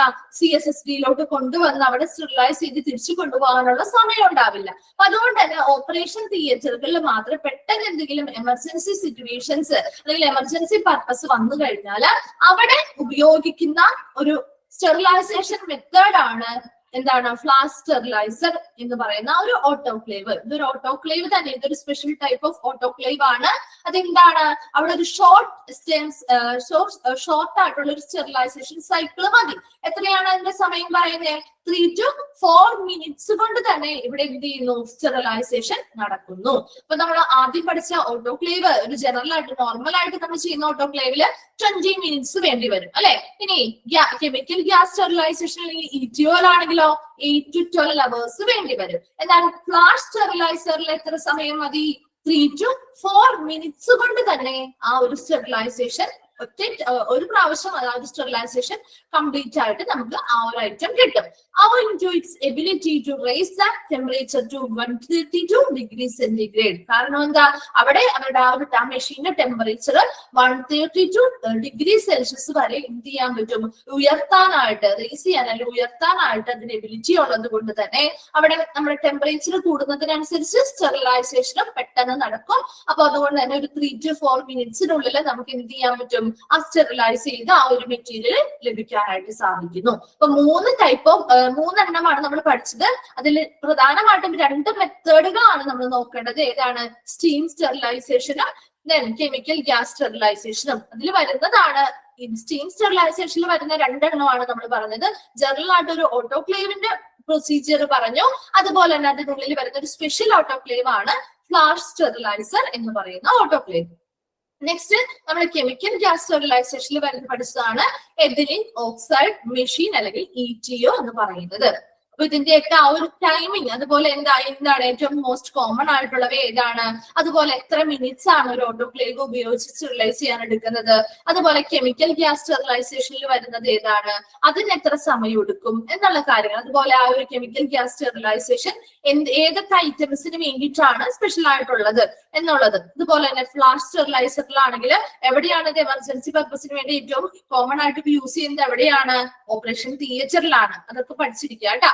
അതുപോലെ തന്നെ അവിടെ വരുന്ന ആ സമയം 3 to 4 മിനിറ്റ്സുകളിനുള്ളിൽ അവിടെ എന്ത് ചെയ്യുന്നു, സ്റ്റെറിലൈസേഷൻ നടക്കുന്നു. ആ ഒരു 3 എണ്ണവും ക്ലിയർ ആയോ? ഓക്കെ. നെക്സ്റ്റ് വരുന്നതാണ് സ്റ്റോറേജ് ഏരിയ. സ്റ്റോറേജ് ഏരിയ എന്ന് പറഞ്ഞാൽ എന്താ, നെക്സ്റ്റ് ഏരിയ ഉണ്ട്. നമ്മളിപ്പോ പഠിച്ചുകൊണ്ടിരുന്ന ഏത് ഏരിയ, സ്റ്റെറിലൈസേഷൻ ഏരിയ അല്ലെ. അപ്പൊ അവിടെ നിന്ന് സ്റ്റെറിലൈസേഷൻ ഒക്കെ നടന്നു കഴിഞ്ഞു കഴിഞ്ഞാല് അടുത്തതായിട്ട് ആ ഒരു ഐറ്റം പോകുന്ന ഏരിയ ആണ് സ്റ്റോറേജ് ഏരിയ. അപ്പൊ സ്റ്റോറേജ് ഏരിയ 5th ഏരിയ ആണ്, 5ാമത്തെ ഏരിയ എന്നാണ് കേട്ടോ സ്റ്റോറേജ് ഏരിയ. സ്റ്റോറേജ് ഏരിയയിൽ എന്താ ചെയ്യുന്നത്, after sterilization the items are provisionally stocked in a cleaned rack from where they are issued to the user department. ഇനി ഇവിടെ സ്റ്റെറിലൈസേഷൻ നടന്നതിന് ശേഷം ഈ ഐറ്റംസ് എന്ത് ചെയ്യണം, പ്രൊവിഷണലി എന്ന് പറഞ്ഞാൽ ടെമ്പററി അല്ലെങ്കിൽ താൽക്കാലികമായിട്ട് സ്റ്റോക്ക് ചെയ്ത് വെക്കണം. ക്ലീൻഡ് ആയിട്ടുള്ള റാക്കുകളിൽ എന്ത് ചെയ്യുന്നു, ഈ സ്റ്റോറേജ് ഏരിയയിൽ ക്ലീൻഡ് ആയിട്ടുള്ള റാക്കുകൾ ഉണ്ടാവും. അതില് ടെമ്പററി അല്ലെങ്കിൽ താൽക്കാലികമായിട്ട് സ്റ്റെറിലൈസ് ചെയ്ത് വരുന്ന ഓരോ മെറ്റീരിയൽസും എന്ത് ചെയ്യുന്നു, ഈ സ്റ്റോർ ചെയ്ത് വെക്കും. where they are issued to the user department. എവിടെ നിന്നാണോ അവരുടെ ആ ഒരു യൂസർ ഡിപ്പാർട്ട്മെന്റിലേക്ക് അത് വിതരണം ചെയ്യുന്നതിന് അതിന് മുൻപായിട്ട് താൽക്കാലികമായിട്ട് അത് എന്ത് ചെയ്യും, ക്ലീൻഡ് ആയിട്ടുള്ള റാക്കുകളിൽ ഈ സ്റ്റോറേജ് ഏരിയയിൽ സൂക്ഷിച്ചു വെക്കുന്നു. First in, first out, FIFO is the principle to follow in the replacement of sterile in keeping demand of the department. കേട്ടിട്ടുണ്ടോ? ഫസ്റ്റ് ഇൻ ഫസ്റ്റ് ഔട്ട് ആ ഒരു പ്രിൻസിപ്പിൾ നിങ്ങൾ കേട്ടിട്ടുണ്ടോ ഏതെങ്കിലും ചാപ്റ്ററില്? ഫസ്റ്റ് ഇൻ ഫസ്റ്റ് ഔട്ട് ഇല്ല. ഓക്കെ. അപ്പോ first in first out എന്ന് പറയുന്ന ആ ഒരു പ്രൊസീജിയർ അല്ലെങ്കിൽ ആ ഒരു പ്രിൻസിപ്പിൾ ഉപയോഗിച്ചുകൊണ്ടാണ് ഇവിടെ ആ ഒരു യൂസർ ഡിപ്പാർട്ട്മെന്റിന്റെയും ഡിമാൻഡ് അനുസരിച്ച് എന്ത് ചെയ്യുന്നത്, മെറ്റീരിയൽസിന്റെ സപ്ലൈ നടക്കുന്നത്. അപ്പൊ ഫസ്റ്റ് ഇൻ ഫസ്റ്റ് ഔട്ട് എന്ന് പറയുന്നത് ആദ്യം ഏത് ഐറ്റം ആണോ സ്റ്റെറിലൈസ് ചെയ്യാൻ വേണ്ടിയിട്ട് കൊണ്ടുവരുന്നത് ആ അതേ ഐറ്റം തന്നെ എന്ത് ചെയ്യണം, ആദ്യം അവിടെ നിന്ന് സ്റ്റെറിലൈസ് ചെയ്ത് പുറത്തു കിടക്കണം. വേണ്ടേ? അപ്പൊ അതിനൊരു എക്സാമ്പിൾ ഇപ്പൊ പറയുകയാണെങ്കിൽ ഇപ്പൊ നമ്മളൊരു തയ്യൽ കടയിൽ കൊണ്ടുപോയി തുണി തയ്ക്കാൻ കൊടുത്തു എന്ന് വിചാരിക്കും, എന്തെങ്കിലും ഒരു ഐറ്റം തയ്ക്കാൻ കൊടുത്തു. അപ്പൊ 1 or 2 പേരൊക്കെ ഒരുമിച്ച് അവിടെ കൊടുത്തിട്ടുണ്ടാവും അല്ലെ. അപ്പൊ ആദ്യം ആരാണോ കൊണ്ടുവന്ന് കൊടുക്കുന്നത് അവരുടെ അല്ലേ ആദ്യം തയ്ച്ചു നൽകേണ്ടത്. അതുപോലെ തന്നെയാണ് ഇവിടെ എന്താണ്, ആദ്യം ആരുടെ ഏത് ഡിപ്പാർട്ട്മെന്റിൽ നിന്നാണോ ഐറ്റംസ് വരുന്നത് ആ ഡിപ്പാർട്ട്മെന്റിലെ ഐറ്റംസ് തന്നെ ആദ്യം എന്ത് ചെയ്യണം, സ്റ്റെറിലൈസ് ചെയ്ത് അവിടെ നിന്ന് പുറത്തേക്ക് പോകണം കേട്ടോ. അതാണ് ഫസ്റ്റ് ഇൻ ഫസ്റ്റ് ഔട്ട്. ആദ്യം ഫസ്റ്റ് വരുന്ന ഏത് ഐറ്റം ആണോ ഇൻ ചെയ്ത് അല്ലെങ്കിൽ ഉള്ളിലേക്ക് വരുന്നത് ആ ഐറ്റം തന്നെ എന്ത് ചെയ്യണം, ആദ്യം പുറത്തേക്ക് പോകണം. അല്ലാതെ അവസാനം വന്ന ഐറ്റം ആദ്യം കൊടുക്കാൻ പാടില്ല. അതൊരു ഓർഡറിൽ തന്നെ കറക്റ്റ് ആയിട്ട് ചെയ്തിരിക്കണം. അതാണ് first in first out principle. ആ ഒരു FIFO പ്രിൻസിപ്പിൾ അനുസരിച്ചിട്ട് നമുക്ക് ഫാർമസി ചാപ്റ്റർ ഒക്കെ എടുത്തിട്ടുണ്ടെങ്കിൽ അതിലൊക്കെ പഠിക്കാനുണ്ടാവും. നിങ്ങൾക്ക് ഫാർമസിയുമായി ബന്ധപ്പെട്ട് ഈ സെയിം ഒരു പ്രിൻസിപ്പിൾ വരുന്നുണ്ട് കേട്ടോ. First in first out principle എന്നൊക്കെ പറയുന്നത്. അപ്പൊ അത് എന്താണെന്നൊന്ന് മനസ്സിലാക്കിയിരുന്നാൽ മതി. ആദ്യം വരുന്ന ഐറ്റം ഏതാണോ അതിന് എന്ത് ചെയ്യുക, അവിടെ നിന്ന് സ്റ്റെറിലൈസ് ചെയ്ത് ആദ്യം അത് തന്നെ എന്ത് ചെയ്യുക, അവിടെ നിന്ന് പുറത്തേക്ക് പോവുക എന്നുള്ളൊരു പ്രിൻസിപ്പിൾ ആണ്. അതിനനുസരിച്ചാണ് അവിടെ ഡിസ്ട്രിബ്യൂഷൻ അല്ലെങ്കിൽ വിതരണം നടക്കുന്നത്. ഇപ്പൊ സ്റ്റോറേജ് ഏരിയയിൽ വേറൊന്നും പറയുന്നില്ല. നമ്മൾ എന്താ, സ്റ്റെറിലൈസേഷന് മുൻപ് അല്ലെ സ്റ്റെറിലൈസേഷൻ കഴിഞ്ഞതിന് ശേഷം അവിടെ എന്ത് ചെയ്യുന്നു, ഐറ്റംസ് വിതരണം ചെയ്യുന്നതിന് മുൻപായിട്ട് ക്ലീൻഡ് ആയിട്ടുള്ള റാക്കുകളിൽ എന്ത് ചെയ്യുന്നു, താൽക്കാലികമായിട്ട് സ്റ്റോർ ചെയ്ത് വെക്കുന്നു. അവിടെ ഉപയോഗിക്കുന്ന ഒരു പ്രിൻസിപ്പിൾ ഉണ്ട്, first in first out principle അല്ലെങ്കിൽ FIFO പ്രിൻസിപ്പിൾ എന്ന് പറയുന്നു. അവിടെ എന്താ ചെയ്യുന്നത്, ആർക്കാണോ ആ ഒരു ഏത് ഡിപ്പാർട്ട്മെന്റിനാണോ ആവശ്യമായിട്ട് ഐറ്റംസ് ആവശ്യമായിട്ട് വരുന്നത് അവർ ഏത് ഡിപ്പാർട്ട്മെന്റാണോ ആദ്യം അവിടേക്ക് ഐറ്റംസ് കൊണ്ടുവന്ന് സ്റ്റെറിലൈസ് ചെയ്യാൻ കൊടുത്തത് അതേ ഡിപ്പാർട്ട്മെന്റിലെ ഐറ്റംസ് തന്നെ ആദ്യം അവിടുന്ന് സ്റ്റെറിലൈസ് ചെയ്ത് പുറത്തേക്ക് വരണം. അതാണ് അവിടുത്തെ ആ ഒരു പ്രിൻസിപ്പിൾ എന്ന് പറയുന്നത്. അത് കിട്ടിയോ? സ്റ്റോറേജ് ഏരിയ ക്ലിയർ ആയോ? ഓക്കെ. നെക്സ്റ്റ് സ്റ്റോറേജ് ഏരിയയിൽ നിന്നും നെക്സ്റ്റ് വരുന്ന അടുത്ത ഏരിയയാണ് ഡിസ്ട്രിബ്യൂഷൻ ഏരിയ. ഡിസ്ട്രിബ്യൂഷൻ ഏരിയയിൽ നമുക്കറിയാലോ അവിടെ എന്താ വിതരണം ചെയ്യുക അല്ലെ. അവിടെ ആ ഒരു സ്റ്റെറിലൈസേഷൻ കഴിഞ്ഞ് വരുന്ന എല്ലാ ഐറ്റംസിനെയും എന്ത് ചെയ്യുക, ഡിസ്ട്രിബ്യൂഷൻ ചെയ്യുക അല്ലെങ്കിൽ വിതരണം ചെയ്യുക, അതാത് ഡിപ്പാർട്ട്മെന്റിലേക്ക് കൊടുക്കുക. It should be away from the accepting area and must have A window with a counter. In modern hospital, there may be different lift or dump elevators for shifting the sterile materials to user department. ഇനി ഇവിടെ ഒരു accepting area എന്ന് പറയുന്ന ഏത് area ആണ്? Receiving area അല്ലെ. Accept ചെയ്യുന്ന അല്ലെങ്കിൽ സാധനങ്ങൾ ഇവിടെ വരുന്ന യൂസ്ഡ് ഐറ്റംസിനെ എന്ത് ചെയ്യുന്ന, സ്വീകരിക്കുന്ന, അക്സെപ്റ്റ് ചെയ്യുന്ന ഒരു ഏരിയ എന്ന് പറയുന്നത് ഏത് ഏരിയ? റിസീവിംഗ് ഏരിയ ആണ്. അപ്പൊ ആ ഒരു റിസീവിംഗ് ഏരിയയിൽ നിന്നും എന്ത് ചെയ്യുന്നു, ആ ഒരു റിസീവിംഗ് ഏരിയയും നമ്മൾ ആദ്യം പഠിച്ചപ്പോ ആ ഒരു ഫങ്ഷണൽ ഏരിയ പറഞ്ഞ സമയത്ത് തന്നെ ആദ്യം എന്താണ് നമ്മൾ പറഞ്ഞു അല്ലെ, റിസീവിംഗ് ഏരിയയും അതുപോലെ തന്നെ ഇത് ഡിസ്ട്രിബ്യൂട്ട് ചെയ്യുന്ന ആ ഒരു ഏരിയയും തമ്മിൽ ഒത്തിരി അകലം ഉണ്ടാകും. അത് അടുത്തടുത്തായിരിക്കില്ല എന്ന് പറഞ്ഞു. കാരണം എന്താ, കണ്ടാമിനേഷൻ ഒന്നും ഉണ്ടാവാതിരിക്കാൻ വേണ്ടിയിട്ട് റിസീവിംഗ് ഏരിയയും ഈ ഡിസ്ട്രിബ്യൂഷൻ ഏരിയയും തമ്മിൽ എന്തായിരിക്കും, അകലത്തിലായിരിക്കും, അകലമുണ്ടായിരിക്കും. അപ്പൊ റിസീവിംഗ് ഏരിയയിൽ പറഞ്ഞ പോലെ തന്നെ റിസീവിംഗ് ഏരിയയിൽ ഒരു കൗണ്ടറും ഒരു വിൻഡോ ഉണ്ടായിരുന്നല്ലോ. അതേ സെയിം ഇത് തന്നെ ഡിസ്ട്രിബ്യൂഷൻ ഏരിയയിലും ഉണ്ടാവും. ഒരു കൗണ്ടർ വിത്ത് വിൻഡോ, ഒരു കൗണ്ടറും അതിനോട് അനുബന്ധമായിട്ടൊരു വിൻഡോ ഉണ്ടാവും. അതിലൂടെ എന്ത് ചെയ്യുന്നു, റിസീവിംഗ് ഏരിയയിലാണെങ്കിൽ ആ വിൻഡോ, ആ കൗണ്ടർ വിൻഡോയിലൂടെ എന്ത് ചെയ്യുന്നു, ഐറ്റംസ് സ്വീകരിക്കുകയാണെങ്കിൽ ഡിസ്ട്രിബ്യൂഷൻ ഏരിയയിൽ ഈ കൗണ്ടർ വിൻഡോയിലൂടെ എന്താ ചെയ്യുന്നത്, ഇവിടെ സ്റ്റെറിലൈസ് ചെയ്ത ഐറ്റംസ് എന്ത് ചെയ്യുന്നു, ഓരോ ഡിപ്പാർട്ട്മെന്റുകളിലേക്കും പുറത്തേക്ക് വിതരണം ചെയ്യാണ് ചെയ്യുന്നത്. അതാണ് അവിടുത്തെ ഒരു വലിയ വ്യത്യാസം. ആകെ ഒരു വ്യത്യാസം വരുന്നത് അതാണ്. അതുപോലെ തന്നെ ഈ റിസീവിംഗ് ഏരിയയും എന്താണ്, ഡിസ്ട്രിബ്യൂഷൻ ഏരിയയും തമ്മിൽ എന്ത് ചെയ്യില്ല, ഒരിക്കലും കൂട്ടിമുട്ടുന്നില്ല. രണ്ടും രണ്ട് രീതിയിൽ അല്ലെങ്കിൽ രണ്ട് അകലത്തിലാണ് സ്ഥിതി ചെയ്യുന്നത്. കിട്ടിയോ? ഇനി മോഡേൺ ഹോസ്പിറ്റലുകളിലാണെങ്കിൽ there may be a different lift ഉണ്ടായിരിക്കും. ഈ ഒരു ഡിപ്പാർട്ട്മെന്റിന് വേണ്ടിയിട്ട് മോഡേൺ ഹോസ്പിറ്റലുകളിൽ എന്തുണ്ടായിരിക്കും, may be a different lift, അതാണ് ഡംപ് എലിവേറ്റേഴ്സ് അല്ലെങ്കിൽ lift for shifting the sterile materials to user department. ഉപയോഗിക്കാൻ വേണ്ടിയതായിട്ടുള്ള അതാത് ഡിപ്പാർട്ട്മെന്റുകളിലേക്ക് ഇങ്ങനെ സ്റ്റെറിലൈസ് ചെയ്ത മെറ്റീരിയൽസ് കൊണ്ടുപോകാനായിട്ട് എന്തുണ്ടാവും, ഒരു ഡിഫറെന്റ് ആയിട്ടൊരു ലിഫ്റ്റ്, അതായത് ഇതിനു വേണ്ടി മാത്രം പ്രത്യേകമായിട്ടൊരു ലിഫ്റ്റ് സൗകര്യം അറേഞ്ച് ചെയ്തിട്ടുണ്ടാവും. അപ്പൊ അതൊരു ഡിസ്ട്രിബ്യൂഷൻ ഏരിയയുമായി ബന്ധപ്പെട്ടാണ് ആ ലിഫ്റ്റ് സൗകര്യം അറേഞ്ച് ചെയ്തിരിക്കുന്നത്. അതിലൂടെ നമ്മൾ ആ സ്റ്റെറിലൈസ് ചെയ്ത ഐറ്റംസ് മാത്രമാണ് കൊണ്ടുപോകാൻ പറ്റുള്ളൂ. ആ ലിഫ്റ്റിലൂടെ നമുക്ക് സ്റ്റെറിലൈസ്ഡ് ആയിട്ടുള്ള ഐറ്റംസ് മറ്റു ഫ്ലോറുകളിലുള്ള ഏതൊക്കെ യൂസർ ഡിപ്പാർട്ട്മെന്റുകളാണ് ഉപയോഗിക്കുന്ന ആളുകൾ, ഇവിടെ ഏതൊക്കെ ഡിപ്പാർട്ട്മെന്റ് ആണുള്ളത് അവിടേക്കൊക്കെ നമുക്ക് എന്ത് ചെയ്യാൻ പറ്റും, കൊണ്ടുപോയി കൊടുക്കാനായിട്ട് സാധിക്കും. ഡിസ്ട്രിബ്യൂഷൻ ഏരിയ ക്ലിയർ ആയോ? ഡിസ്ട്രിബ്യൂഷൻ ഏരിയയിൽ എന്താ പറഞ്ഞ, അക്സെപ്റ്റിംഗ് ഏരിയയും ഡിസ്ട്രിബ്യൂഷൻ ഏരിയ അല്ലെങ്കിൽ റിസീവിംഗ് ഏരിയയും ഡിസ്ട്രിബ്യൂഷൻ ഏരിയയും തമ്മിൽ അകലത്തിലായിരിക്കും. അവിടെ ഒരു കൗണ്ടർ വിൻഡോ ഉണ്ടാവും. അതിലൂടെ എന്ത് ചെയ്യുന്നു, ഐറ്റംസ് സ്റ്റെറിലൈസ് ചെയ്ത ഐറ്റംസ് എന്ത് ചെയ്യും, ഡിസ്ട്രിബ്യൂഷൻ നടക്കും. ഇനി അതിപ്പോ മോഡേൺ ഹോസ്പിറ്റലിലാണെങ്കിൽ ഇങ്ങനെയുള്ള ഡിസ്ട്രിബ്യൂഷൻ ഏരിയയുമായി ബന്ധപ്പെട്ട് ഒരു ഡിഫറെന്റ് ലിഫ്റ്റ് ഉണ്ടാവും. ആ ലിഫ്റ്റിലൂടെ നമുക്ക് എന്ത് ചെയ്യാൻ പറ്റും, സ്റ്റെറിലൈസ്ഡ് ആയിട്ടുള്ള മെറ്റീരിയൽസ് എന്ത് ചെയ്യാൻ പറ്റും, യൂസർ ഡിപ്പാർട്ട്മെന്റുകളിലേക്ക് ഷിഫ്റ്റ് ചെയ്ത് കൊണ്ടുപോകാനായിട്ട് സാധിക്കും. കിട്ടിയോ? ഡിസ്ട്രിബ്യൂഷൻ ഏരിയ ക്ലിയർ ആയോ? ഓക്കെ, അപ്പൊ നമ്മുടെ ആ ഒരു 6 ഏരിയാസും കംപ്ലീറ്റ് ആയി. ഏതൊക്കെയായിരുന്നു ആ 6 ഏരിയ? ഏതൊക്കെയായിരുന്നു? റിസീവിംഗ് ഏരിയ അല്ലെ, അതിനുശേഷം പറഞ്ഞതാണ് ക്ലീനിങ് ഏരിയ, അതിനുശേഷം പറഞ്ഞ ഏതാ, packing area, sterilising area, storage area and distribution area. Receiving ഏരിയയിൽ നിന്നും വരുന്ന ഐറ്റംസ് ക്ലീൻ ചെയ്യാനായിട്ട് ക്ലീനിങ് ഏരിയയിൽ വരുന്നു. അത് ക്ലീൻ ചെയ്ത് ഡ്രൈ ചെയ്തതിനു ശേഷം പാക്കിംഗ് ഏരിയയിൽ വന്ന് പാക്ക് ചെയ്ത് അതിനുശേഷം എന്ത് ചെയ്യുന്നു, സ്റ്റെറിലൈസേഷൻ ഏരിയയിലേക്ക് കൊടുക്കുന്നു. അവിടെ നമ്മൾ 2 മെത്തേഡ് ഓഫ് സ്റ്റെറിലൈസേഷൻ ആണ് പഠിച്ചത്, സ്റ്റീം സ്റ്റെറിലൈസേഷനും കെമിക്കൽ ഗ്യാസ് സ്റ്റെറിലൈസേഷനും. അതിനുള്ളിൽ മറ്റൊരു സ്പെഷ്യൽ ടൈപ്പ് ഓഫ് ഓട്ടോക്ലേവ് ആണ് ഫ്ലാഷ് സ്റ്റെറിലൈസർ. ഇവിടെയും സ്റ്റീം സ്റ്റെറിലൈസേഷൻ തന്നെയാണ് ഉപയോഗിക്കുന്നത്. നെക്സ്റ്റ് വരുന്നതാണ് സ്റ്റോറേജ് ഏരിയ. സ്റ്റോറേജ് ഏരിയയിൽ എന്താ ചെയ്യുന്നത്, സ്റ്റെറിലൈസേഷൻ കഴിഞ്ഞ് താൽക്കാലികമായിട്ട് ക്ലീൻഡ് ആയിട്ടുള്ള റാക്കുകളിൽ സ്റ്റെറിലൈസ് ചെയ്ത ഐറ്റംസ് വെക്കുന്നു അല്ലെ. അതിനുശേഷം അവിടെ ഒരു ഫിഫോ പ്രിൻസിപ്പിളിന്റെ കാര്യം നമ്മൾ പറഞ്ഞു. അത് രീതിയിൽ ഡിസ്ട്രിബ്യൂഷൻ ഏരിയയിൽ നിന്ന് എന്ത് ചെയ്യുന്നു, ഐറ്റംസ് ഓരോ അതാത് ഡിപ്പാർട്ട്മെന്റുകളിലേക്ക് ഡിസ്ട്രിബ്യൂഷൻ നടക്കും. അതുപോലെ തന്നെ ഈ ഒരു ഏരിയയുമായി ബന്ധപ്പെട്ട് എന്താണ്, മോഡേൺ ഹോസ്പിറ്റലുകളിലാണെങ്കിൽ ലിഫ്റ്റ് സൗകര്യവും ഉണ്ടായിരിക്കും. കിട്ടിയോ? അത്രയും ക്ലിയർ ആയോ? ഓക്കെ, നെക്സ്റ്റ് വരുന്നതാണ് quality indicators used in CSST ഡിപ്പാർട്ട്മെന്റിൽ ഉപയോഗിക്കുന്ന ക്വാളിറ്റി ഇൻഡിക്കേറ്റേഴ്സ്. ക്വാളിറ്റി ഇൻഡിക്കേറ്റേഴ്സ് എന്ന് പറയുന്നത് അവിടുത്തെ ആ ഒരു ഗുണനിലവാരത്തിന്റെ സൂചന നൽകുന്ന ഐറ്റംസ്. ഇതാണ് ക്വാളിറ്റി ഇൻഡിക്കേറ്റേഴ്സ് എന്ന് പറഞ്ഞാൽ സൂചന നൽകുന്നവ മീനിങ് ആണ് കേട്ടോ. സൂചനകൾ അല്ലെങ്കിൽ ഇൻഡിക്കേറ്റേഴ്സ് എന്ന് പറഞ്ഞാൽ സൂചനകൾ. ഇപ്പൊ അവന്റെ ഗുണനിലവാരം. ഇപ്പൊ CSST-യില് അവിടെ എന്താണ് നമ്മൾ മെഷീൻസ് ഒക്കെ സ്റ്റെറിലൈസ് ചെയ്യാൻ വേണ്ടിട്ട് മെഷീൻസ് ഉപയോഗിക്കുന്നില്ലേ? അപ്പൊ ഓരോ മെഷീൻസിലും നടക്കുന്ന ഈ ഒരു സൈക്കിള്, അതായത് ഈ ഒരു പ്രൊസീജിയർ നടക്കുമ്പോൾ അത് കറക്റ്റ് ആയിട്ടാണോ മെഷീൻ പ്രവർത്തിക്കുന്നത്, ശരിയായ രീതിയിൽ സ്റ്റെറിലൈസേഷൻ നടക്കുന്നുണ്ടോ എന്നുള്ള കാര്യം എന്ത് ചെയ്യണം? ചെക്ക് ചെയ്യണം അല്ലെ? അപ്പൊ ആ ചെക്ക് ചെയ്യാൻ വേണ്ടിയിട്ട് ഉപയോഗിക്കുന്ന കുറച്ച് കാര്യങ്ങളുണ്ട്. അതാണ് ക്വാളിറ്റി ഇൻഡിക്കേറ്റേഴ്സ്. ആ ഓരോ എക്യുപ്മെന്റ്സിന്റെയും ഗുണനിലവാരം ചെക്ക് ചെയ്യുക, അതാണ് ഇവിടെ ചെയ്യുന്നത് കേട്ടോ. Quality indicators used in CSST. 3 quality indicators ആണ് നമുക്ക് പഠിക്കാനുള്ളത്.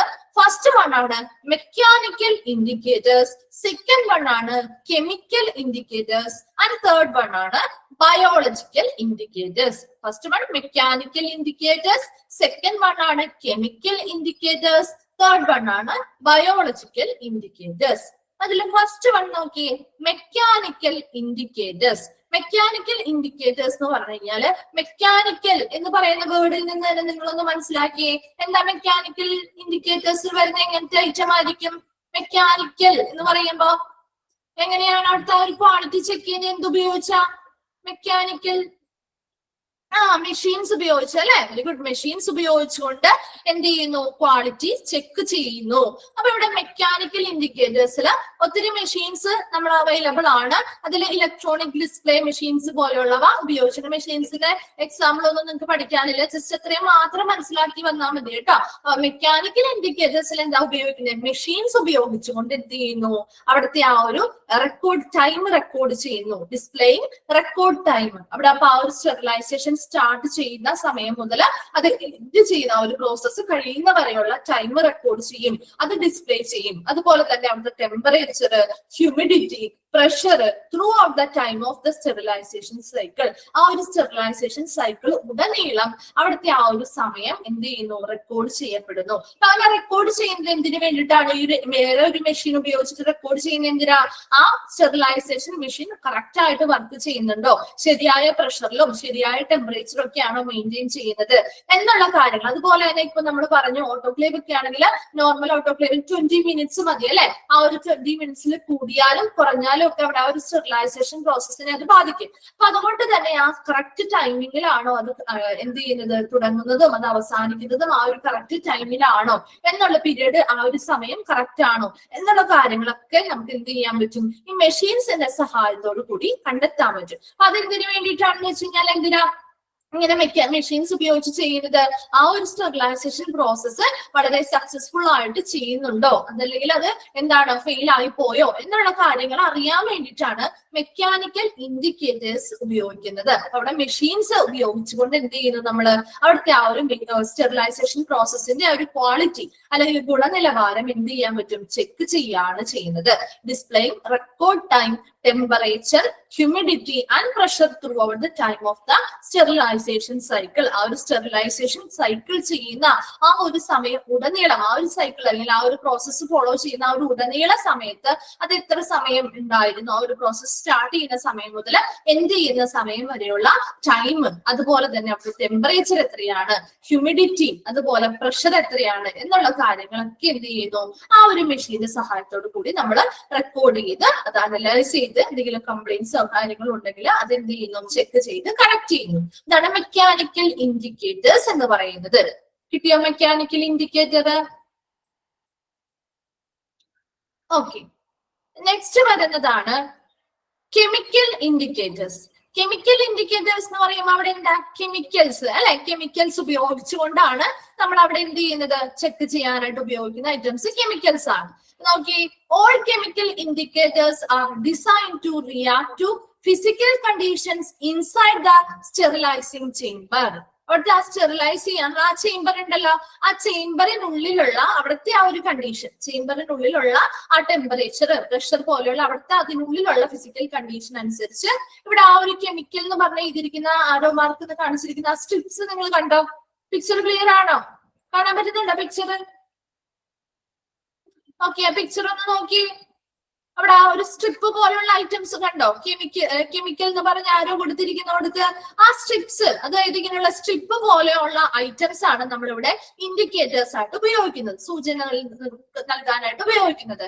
അതെന്താന്ന് വെച്ച് കഴിഞ്ഞാൽ ഇപ്പൊ നമ്മുടെ ആ ഒരു സ്ട്രിപ്പുകൾ, ഇങ്ങനെയുള്ള സ്ട്രിപ്പുകൾ ഉണ്ടല്ലോ, അപ്പൊ ഈ ഒരു സ്റ്റെറിലൈസേഷൻ ചേമ്പറിലേക്ക് ട്രേയിലാക്കിയിട്ടാണ് നമ്മൾ ഈ പാക്ക് ചെയ്ത ഐറ്റംസ് സ്റ്റെറിലൈസ് ചെയ്യാൻ വേണ്ടിയിട്ട് ട്രേകളിലാക്കിയിട്ടാണ് വെക്കുന്നതെന്ന് പറഞ്ഞില്ലേ. അപ്പൊ ആ ചേമ്പറിനുള്ളിൽ ഇങ്ങനെ പാക്ക് ചെയ്ത് ഓരോ ഐറ്റംസും പാക്ക് ചെയ്ത് ആ ട്രേയില് അറേഞ്ച് ചെയ്ത് ആ ഒരു സ്റ്റെറിലൈസേഷൻ ചേമ്പറിലേക്ക് കൊടുക്കുന്നതിന് മുൻപായിട്ട് ആ പാക്ക് ചെയ്ത് വെച്ച ഓരോ ഐറ്റത്തിന്റെയും മുകളില് ഇങ്ങനെയുള്ള സ്ട്രിപ്പുകൾ എന്ത് ചെയ്യും? ഒട്ടിക്കും. ആ ഒരു സ്ട്രിപ്പ് ഒട്ടിക്കുന്നതിന് വേണ്ടി എന്താന്ന് വെച്ച് കഴിഞ്ഞാല് ആ സ്ട്രിപ്പുകള് ഉള്ളിലേക്ക് ആ ഒരു പാക്കിങ്ങിന്റെ ആ ഒരു ട്രേ അകത്തേക്ക് എന്നാൽ സ്റ്റെറിലൈസേഷൻ ചേമ്പറിലേക്ക് കയറ്റുമ്പോ അതിനോടൊപ്പം തന്നെ എന്ത് ചെയ്യുന്നു? ആ സ്ട്രിപ്പുകളും അതിനുള്ളിലുണ്ട് അല്ലെ.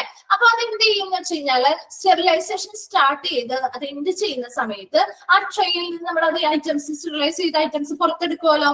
ആ സമയത്ത് ഈ ഓരോ പാക്കിലെയും ഇങ്ങനെയുള്ള സ്ട്രിപ്പുകള് കളർ ചേഞ്ച് വന്നിട്ടുണ്ടെങ്കിൽ ആ സ്റ്റെറിലൈസേഷൻ പ്രോസസ് സക്സസ്ഫുൾ ആണ് എന്ന് മനസ്സിലാക്കാം. ഇനി ചില പാക്കില് എന്താണ്, അത് പൂർണ്ണമായിട്ടും കളർ ചേഞ്ച് വന്നിട്ടില്ലെങ്കിലോ ചെറിയ ചെറിയ സ്ഥലങ്ങളിൽ ഡോട്ടും കാര്യങ്ങളും ഒക്കെ അല്ലെങ്കിൽ എന്തെങ്കിലും ചെറിയ അപാകതകൾ ഉണ്ടെന്ന് തോന്നിയാലൊക്കെ നമുക്ക് എന്ത് മനസ്സിലാക്കാം? ആ പാക്കിങ്ങില് കറക്റ്റ് ആയിട്ട് സ്റ്റെറിലൈസേഷൻ കിട്ടിയിട്ടില്ല എന്നുള്ളത് മനസ്സിലാക്കാനായിട്ട് സാധിക്കും. അതാണ് കെമിക്കൽ ഇൻഡിക്കേറ്റേഴ്സിൽ പറയുന്നത്. അതാണ് ആദ്യത്തെ പോയിന്റ് പറഞ്ഞത്. All chemical indicators are design to react to physical conditions inside the sterilization chamber. Sterilizing ചേമ്പറിനുള്ളിൽ ഈ കെമിക്കൽ ഐറ്റംസ് എത്തിക്കഴിഞ്ഞ് ആ ഒരു പ്രൊസീജിയർ സ്റ്റാർട്ട് ചെയ്യുമ്പോൾ ടെമ്പറേച്ചർ, പ്രഷർ വേരിയേഷൻ ഒക്കെ വരുന്ന സമയത്ത് അത് ആ കെമിക്കൽസുമായിട്ട് റിയാക്ട് ചെയ്ത് കളർ ചേഞ്ച് ഉണ്ടാവും. അങ്ങനെ നമുക്ക് എന്ത് അറിയാൻ പറ്റും? ആ ഒരു സ്റ്റെറിലൈസേഷൻ പ്രോസസ്സ് സക്സസ്ഫുൾ ആണോ ഫെയിൽഡ് ആണോ എന്ന് അറിയാൻ പറ്റും. അതാണ് ആദ്യത്തെ പറഞ്ഞത്. This confirm that an autoclave or steam sterilization is working. ഇത് എന്തിനെ സഹായിക്കുന്നതാണ്? ആ ഓട്ടോക്ലേവ് അല്ലെങ്കിൽ സ്റ്റീം സ്റ്റെറിലൈസർ ശരിയായ രീതിയിൽ വർക്ക് ചെയ്യുന്നുണ്ട് എന്ന് ഉറപ്പിക്കാനായിട്ട്, കൺഫേം ചെയ്യാനായിട്ട് നമുക്കിത് സഹായിക്കും.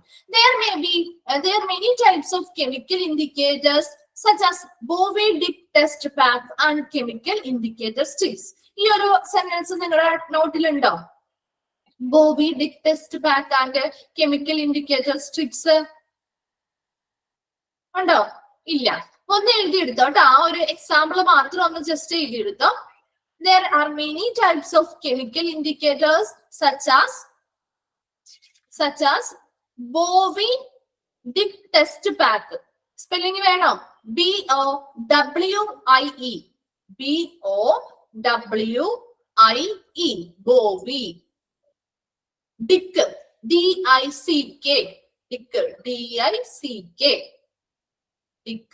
Bovie-Dick test pack. TEST. Test. TEST. Test pack. PACK. Bovie-Dick test pack. Bovie-Dick test pack. And chemical indicator strips. Chemical indicator strips. STRIPS. STRIPS. Chemical indicator strips. Okay. അപ്പൊ ഇവിടെ എന്താ പറയുന്നത്? എല്ലാ കെമിക്കൽസും അല്ലെ, ഓൾ കെമിക്കൽസും, ഇവിടെയുള്ള എല്ലാ കെമിക്കൽസും എന്ത് ചെയ്യുന്നുണ്ട്? റിയാക്ട് ഫിസിക്കൽ, നമ്മുടെ ആ ഒരു സ്റ്റീം ചേമ്പർ, സ്റ്റെറിലൈസിംഗ് ചേമ്പറിന്റെ ഉള്ളിലുള്ള ഫിസിക്കൽ കണ്ടീഷൻസുമായിട്ട് ബന്ധപ്പെട്ട് ആ ഒരു കെമിക്കൽ ചേഞ്ചുകൾ നടന്നതിന് ശേഷം അവിടെ എന്ത് ചെയ്യുന്നുണ്ട്? കളർ ചേഞ്ച് ഉണ്ടാകുന്നുണ്ട്. ആ കളർ ചേഞ്ച് വഴി നമുക്ക് ആ ഒരു ഓട്ടോക്ലേവ് അല്ലെങ്കിൽ ഒരു സ്റ്റീം സ്റ്റെറിലൈസേഷൻ പ്രോപ്പർ ആയിട്ട് വർക്ക് ചെയ്യുന്നുണ്ടെന്ന് ഉറപ്പിക്കാനായിട്ട് സാധിക്കും. അതിൽ 2 എക്സാമ്പിൾ ആണ് ഇവിടെ കെമിക്കൽ ഇൻഡിക്കേറ്റേഴ്സിൽ പറഞ്ഞിരിക്കുന്നത്.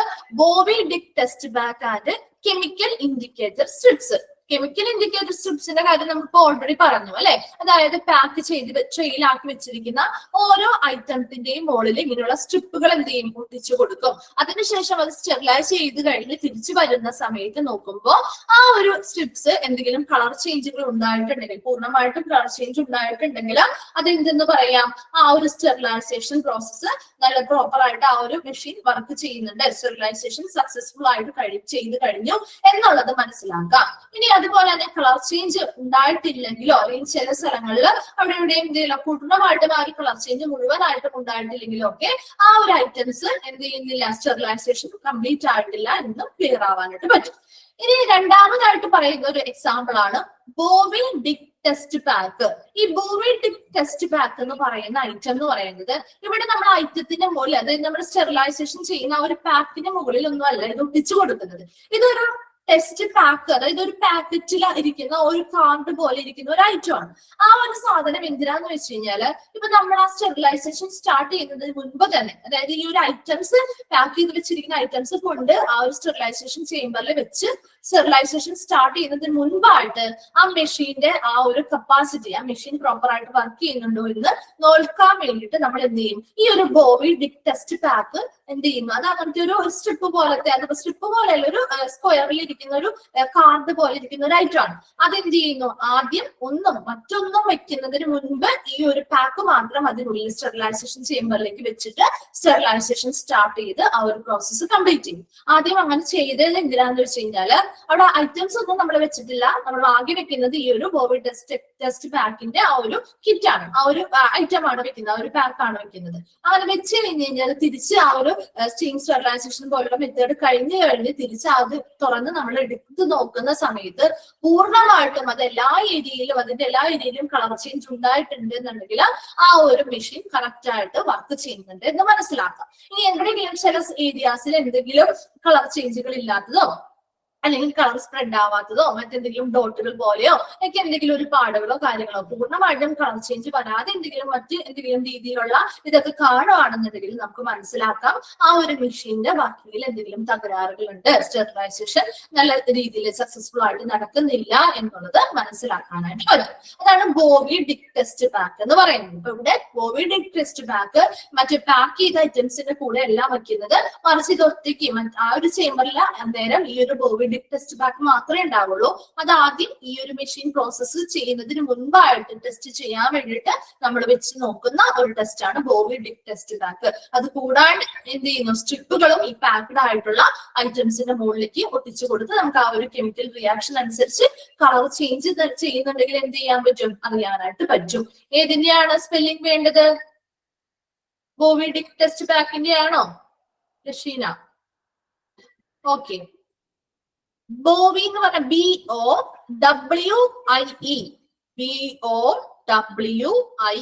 Bowie. Dick DICK Bowie Dick. Test TEST test pack PACK Bowie Dick test pack. കിട്ടിയോ? ഓക്കെ, കെമിക്കൽ ഇൻഡിക്കേറ്റർ ക്ലിയർ ആയോ?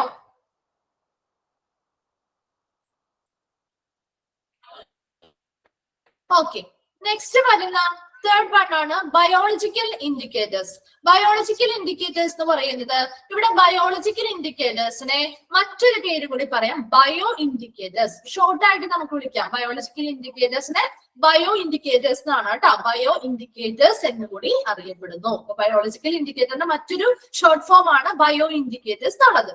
They are living creatures such as micro organisms. ഇവിടെ ബയോളജിക്കൽ എന്നുള്ള വേർഡ് കൊണ്ട് തന്നെ നിങ്ങൾ മനസ്സിലാക്കേണ്ടത് എന്താ, അവിടെ മൈക്രോ ഓർഗാനിസംസ്, അതായത് ലിവിങ് ജീവനുള്ള എന്താണ് ജന്തുക്കൾ അല്ലെങ്കിൽ ജന്തുജാലങ്ങളാണ് ലിവിങ് ക്രീച്ചേഴ്സ് അല്ലെ. അതിലുള്ള മൈക്രോ ഓർഗാനിസംസ്, ജീവനുള്ള മൈക്രോ ഓർഗാനിസംസ് യൂസ് ചെയ്തുകൊണ്ടാണ് അവിടെ എന്ത് ചെയ്യുന്നത്, ക്വാളിറ്റി ചെക്ക് ചെയ്യുന്നത്.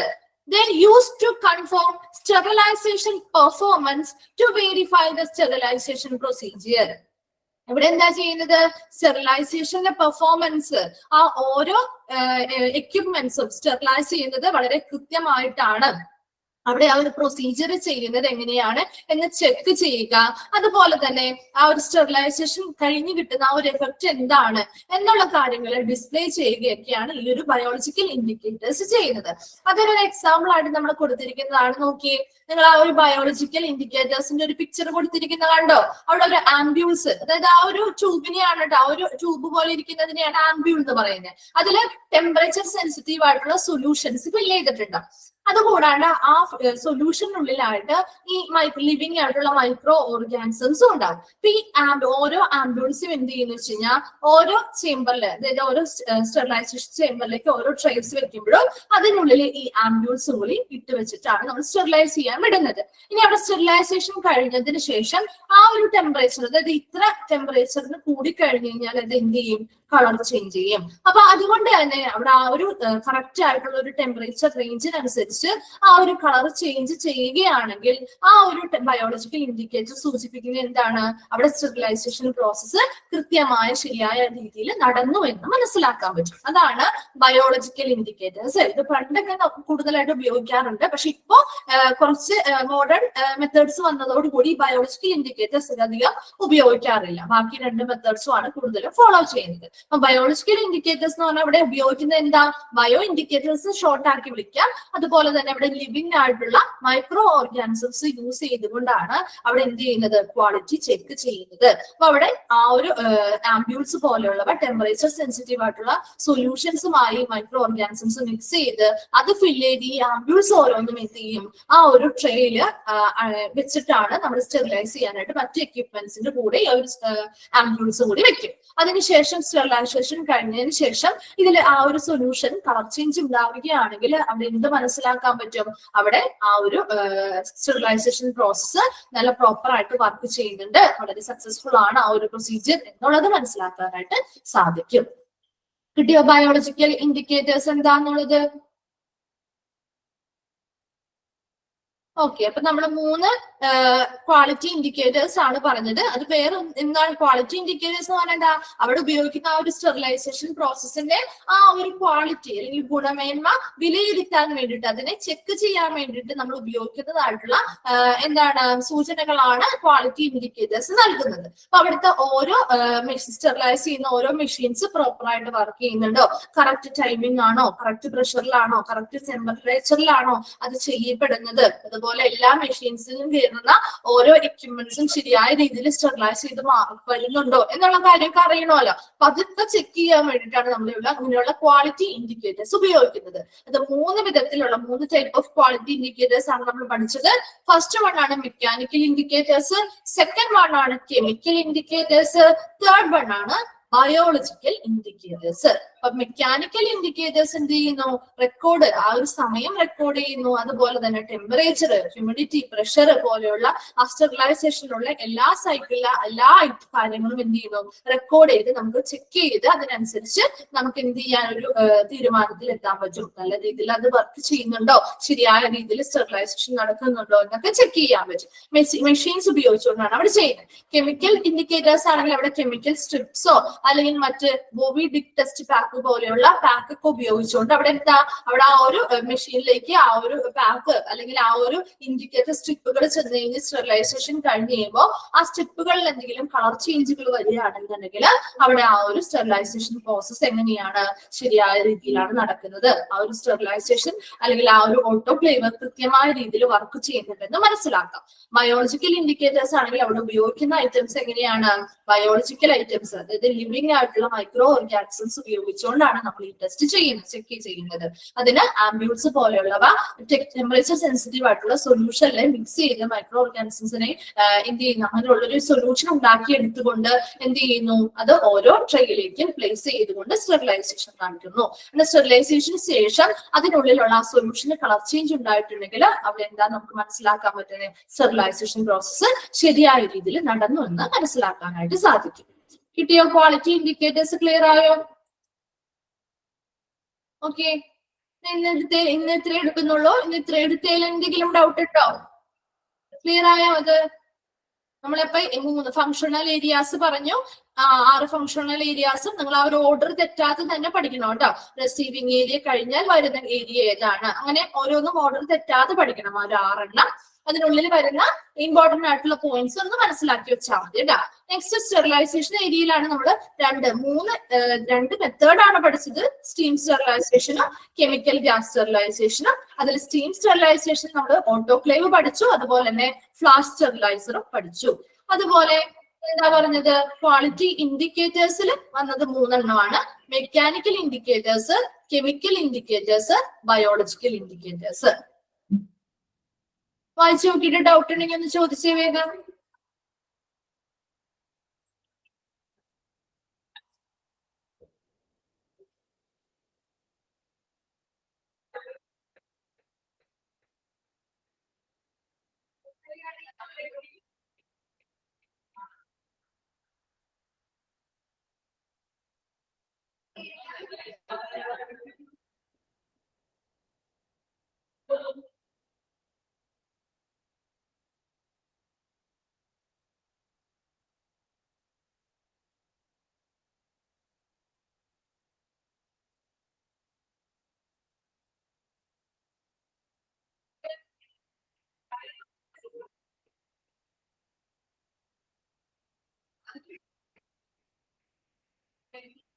ഡൗട്ട്സ് ഉണ്ടോ ആർക്കെങ്കിലും?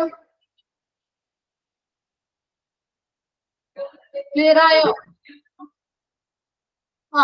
ഭൂവി ഡിക്ക് ആണോ? ഭൂവി ഡിക്ക് എന്ന് പറഞ്ഞു കഴിഞ്ഞാല് നമ്മൾ ആ ഒരു കെമിക്കൽ എന്താണ് നമ്മൾ കെമിക്കൽ ഇൻഡിക്കേറ്റർ സ്ട്രിപ്പ് പറഞ്ഞില്ലേ, അതുപോലെയല്ല. സ്ട്രിപ്പ് എന്ന് പറയുന്നത് നമ്മുടെ പാക്ഡ് ഐറ്റംസിന്റെ മുകളിലാണ് നമ്മൾ ഒട്ടിച്ചിട്ടാണ് നമ്മൾ അത് സ്റ്റെറിലൈസേഷൻ ചെയ്യാൻ വേണ്ടി വിടുന്നത്. എന്നാൽ ഇതെന്ന് പറഞ്ഞു കഴിഞ്ഞാൽ പാക്ഡ് ഐറ്റംസ് ഒരു ഐറ്റവും ആദ്യം നമ്മൾ ഇതിലേക്ക് സ്റ്റെറിലൈസ് ചെയ്യുന്ന കൂട്ടത്തിലല്ല ഈ ബോവി ഡിക്ക് പാക്ക് വെക്കുന്നത്. ഒരു ഐറ്റവും കേറ്റില്ല അതിനുള്ളിലേക്ക്. ആ സമയത്ത് ഈ ബോവി ഡിക്ക് പാക്ക് ടെസ്റ്റ് ചെയ്യുന്ന സമയത്ത് ആ ഒരു ടെസ്റ്റ് ചെയ്യുന്ന ഒരു പേപ്പർ ഉണ്ട്, അതൊരു പാക്ക് ആണ്. ശരിക്കും ഒരു കാർഡ് പോലെ ഇരിക്കുന്ന സ്ക്വയറിൽ ഒരു കാർഡ് പോലെ ഇരിക്കുന്ന ഒരു ഐറ്റം ആണ്. ആ ഐറ്റം ആ ഒരു പാക്ക് മാത്രം എന്ത് ചെയ്യുന്നു, സ്റ്റെറിലൈസേഷൻ ചേമ്പറിൽ വെക്കുന്നു. അതിനുശേഷം സാധാ സ്റ്റെറിലൈസേഷൻ പ്രോസസ്സ് സ്റ്റാർട്ട് ചെയ്യും. അങ്ങനെ സ്റ്റെറിലൈസേഷന്റെ ആ ഒരു പ്രൊസീജിയർ കഴിഞ്ഞ് നമ്മൾ എന്ത് ചെയ്യും, അത് തുറന്ന് ആ ചേമ്പറിൽ നിന്ന് ആ ബോവി ഡിക്ക് ടെസ്റ്റ് ബാക്ക് എടുത്ത് നോക്കുന്ന സമയത്ത് പൂർണ്ണമായിട്ടും അവിടെ ആ ഒരു കളർ ചേഞ്ച് ഉണ്ടായിട്ടുണ്ടെങ്കിൽ ആ ഒരു മെഷീൻ പ്രോപ്പർ ആയിട്ട് വർക്ക് ചെയ്യുന്നുണ്ടെന്ന് മനസ്സിലാക്കാം. ഇനി അവിടെ എന്തെങ്കിലും കളർ ചേഞ്ചുകൾ ചില ഭാഗങ്ങളിൽ ഏതെങ്കിലും ഒരു ഭാഗത്തൊന്നും ഉണ്ടാവാത്തുണ്ടെന്നുണ്ടെങ്കിൽ, കളർ ചേഞ്ച് ചെയ്യാൻ പറ്റാത്ത സ്ഥലങ്ങൾ ഉണ്ടെന്നുണ്ടെങ്കിൽ അത് മനസ്സിലാക്കുന്ന എന്താണ്, അവിടെ കറക്റ്റ് ആയിട്ടുള്ള ടെമ്പറേച്ചറിലോ പ്രഷറിലോ ഒക്കെ വേരിയേഷൻ വന്ന് ആ ഒരു മെഷീൻ എന്തോ കംപ്ലൈന്റ് ഉണ്ടെന്നോ മനസ്സിലാക്കാം. അപ്പൊ സ്റ്റെറിലൈസേഷൻ അങ്ങനെയുള്ള ഒരു മെഷീൻ കൊണ്ട് മറ്റുള്ളവ സ്റ്റെറിലൈസ് ചെയ്ത് കഴിഞ്ഞാൽ അവിടെ സ്റ്റെറിലൈസേഷൻ എന്ത് ചെയ്യും, നല്ല രീതിയിൽ നടക്കോ? ഇല്ല, അല്ലെ? അപ്പൊ അങ്ങനെയുള്ള കാര്യങ്ങൾ മനസ്സിലാക്കാൻ വേണ്ടി ആ മെഷീൻ കറക്റ്റ് ആയിട്ട് സ്റ്റെറിലൈസേഷൻ നടത്തുന്നുണ്ടോ ചെയ്യുന്നുണ്ടോ എന്നുള്ളത് മനസ്സിലാക്കാൻ വേണ്ടിയിട്ട് നമ്മൾ ആദ്യം ആ ഒരു മെഷീൻ സ്റ്റാർട്ട് ചെയ്യുന്ന സമയത്ത് തന്നെ ഇങ്ങനൊരു ടെസ്റ്റുകൾ ചെയ്ത് നോക്കിക്കഴിഞ്ഞാൽ നമുക്കത് മനസ്സിലാവും. അതാണ് ബോവി ഡിക്ക് ടെസ്റ്റ് ബാക്ക് എന്ന് പറയുന്നത്. ആ സമയത്ത് മറ്റ് എക്യുപ്മെന്റ്സ് ഒന്നും സ്റ്റെറിലൈസ് ചെയ്യാൻ ഇതിനോടൊപ്പം വെക്കുന്നില്ല. ആ ഒരു പാക്ക് മാത്രമാണ് ആ ഒരു പ്രൊസീജിയറിന് വേണ്ടിയിട്ട് വെച്ചിട്ടാണ് നമ്മളത് ഐഡന്റിഫൈ ചെയ്തെടുക്കുന്നത്. ഇനി എന്നാൽ സ്ട്രിപ്സ് ആണെങ്കിലോ അവിടെ അത് ഓരോ പാക്കുകൾ പാക്ക് ചെയ്ത് വെച്ചിരിക്കുന്ന ഈ ഐറ്റംസിന് മുകളിലായിട്ട് നമ്മൾ സ്ട്രിപ്പുകൾ ആ ഒരു പാക്ക് ചെയ്ത പാക്ക്ഡ് പ്രൊഡക്റ്റിന് മുകളിലായിട്ടാണ് സ്ട്രിപ്പുകൾ ഒട്ടിച്ച് വിട്ടിട്ടാണ് നമ്മളത് ചെക്ക് ചെയ്യുന്നത്. കിട്ടിയോ? ഓക്കെ, വേറെ എന്തെങ്കിലും ഡൗട്ട്സ് ഉണ്ടോ? ഓക്കെ, എന്നാ ക്ലാസ് വൈൻഡപ്പ് ചെയ്തോട്ടെ. ഓക്കെ, നെക്സ്റ്റ് ഡേ വരുമ്പോ നിങ്ങളുടെ ഈ ഒരു ചാപ്റ്റർ കംപ്ലീറ്റ് ആവാറായി, കുറച്ചും കൂടി ഉള്ളൂ. അപ്പൊ നമുക്ക് നാളെ സമയമുണ്ട്. നാളെ പീരീഡ് ഉണ്ടെന്ന് തോന്നുന്നു അല്ലെ, ടൈം ടേബിളില്ലേ? ആ ടൈം ടേബിളിൽ ഉണ്ടെന്ന് തോന്നുന്നു. അപ്പൊ നാളെ നമുക്ക് നെക്സ്റ്റ് ആ ഒരു ഭാഗ്യമുള്ളതും കൂടി കംപ്ലീറ്റ് ചെയ്യാം. അത് കഴിഞ്ഞ് ഈ ചാപ്റ്ററുമായി ബന്ധപ്പെട്ട് കുറച്ച് ക്വസ്റ്റ്യൻസ് എഴുതാനുണ്ട്. അത് കഴിഞ്ഞതിന് ശേഷം സമയം ഉണ്ടെങ്കിൽ നമ്മളൊരു പുതിയ ചാപ്റ്റർ സ്റ്റാർട്ട് ചെയ്യും. ആംബുലൻസ് സർവീസ് ആണ് കേട്ടോ. ആംബുലൻസ് സർവീസ് ചാപ്റ്ററിന്റെ പേര് നിങ്ങളൊന്ന് നോക്കിയേക്കാം, കാരണം പേപ്പർ വൈസ് ആയതുകൊണ്ട് നമ്മളിവിടെ നോക്കിയിട്ട് നമ്പേഴ്സ് നിങ്ങളുടെ ആ ഒരു മോഡ്യൂൾ വൈസ് ഉള്ള നമ്പേഴ്സ് കറക്റ്റ് അല്ല. അപ്പൊ അതൊന്ന് നോക്കാം, ചാപ്റ്ററിന്റെ പേര് നോക്കിയാൽ മതി, ആംബുലൻസ് സർവീസ്. നോട്ട്സ് കയ്യിൽ ഇല്ലാത്തവരുണ്ടെങ്കിൽ ഒന്ന് കളക്ട് ചെയ്ത് വെച്ചേക്കാം കേട്ടോ. ആംബുലൻസ് സർവീസ് ഈ ഒരു ചാപ്റ്റർ കംപ്ലീറ്റ് ചെയ്യുന്ന എപ്പോഴാണോ അത് കഴിഞ്ഞിട്ട് നമ്മൾ ആ നെക്സ്റ്റ് ചാപ്റ്റർ സ്റ്റാർട്ട് ചെയ്യും. നാളെ ടൈം ഉണ്ടെങ്കിൽ സ്റ്റാർട്ട് ചെയ്യാം. അപ്പൊ അതിന് വേണ്ടിയിട്ട് അതൊന്ന് കയ്യിൽ കരുതിയേക്കാം. Okay, thank you. Thank you, ma'am. Thank you, ma'am. Ambulance service chapter 28 ആട്ടോ.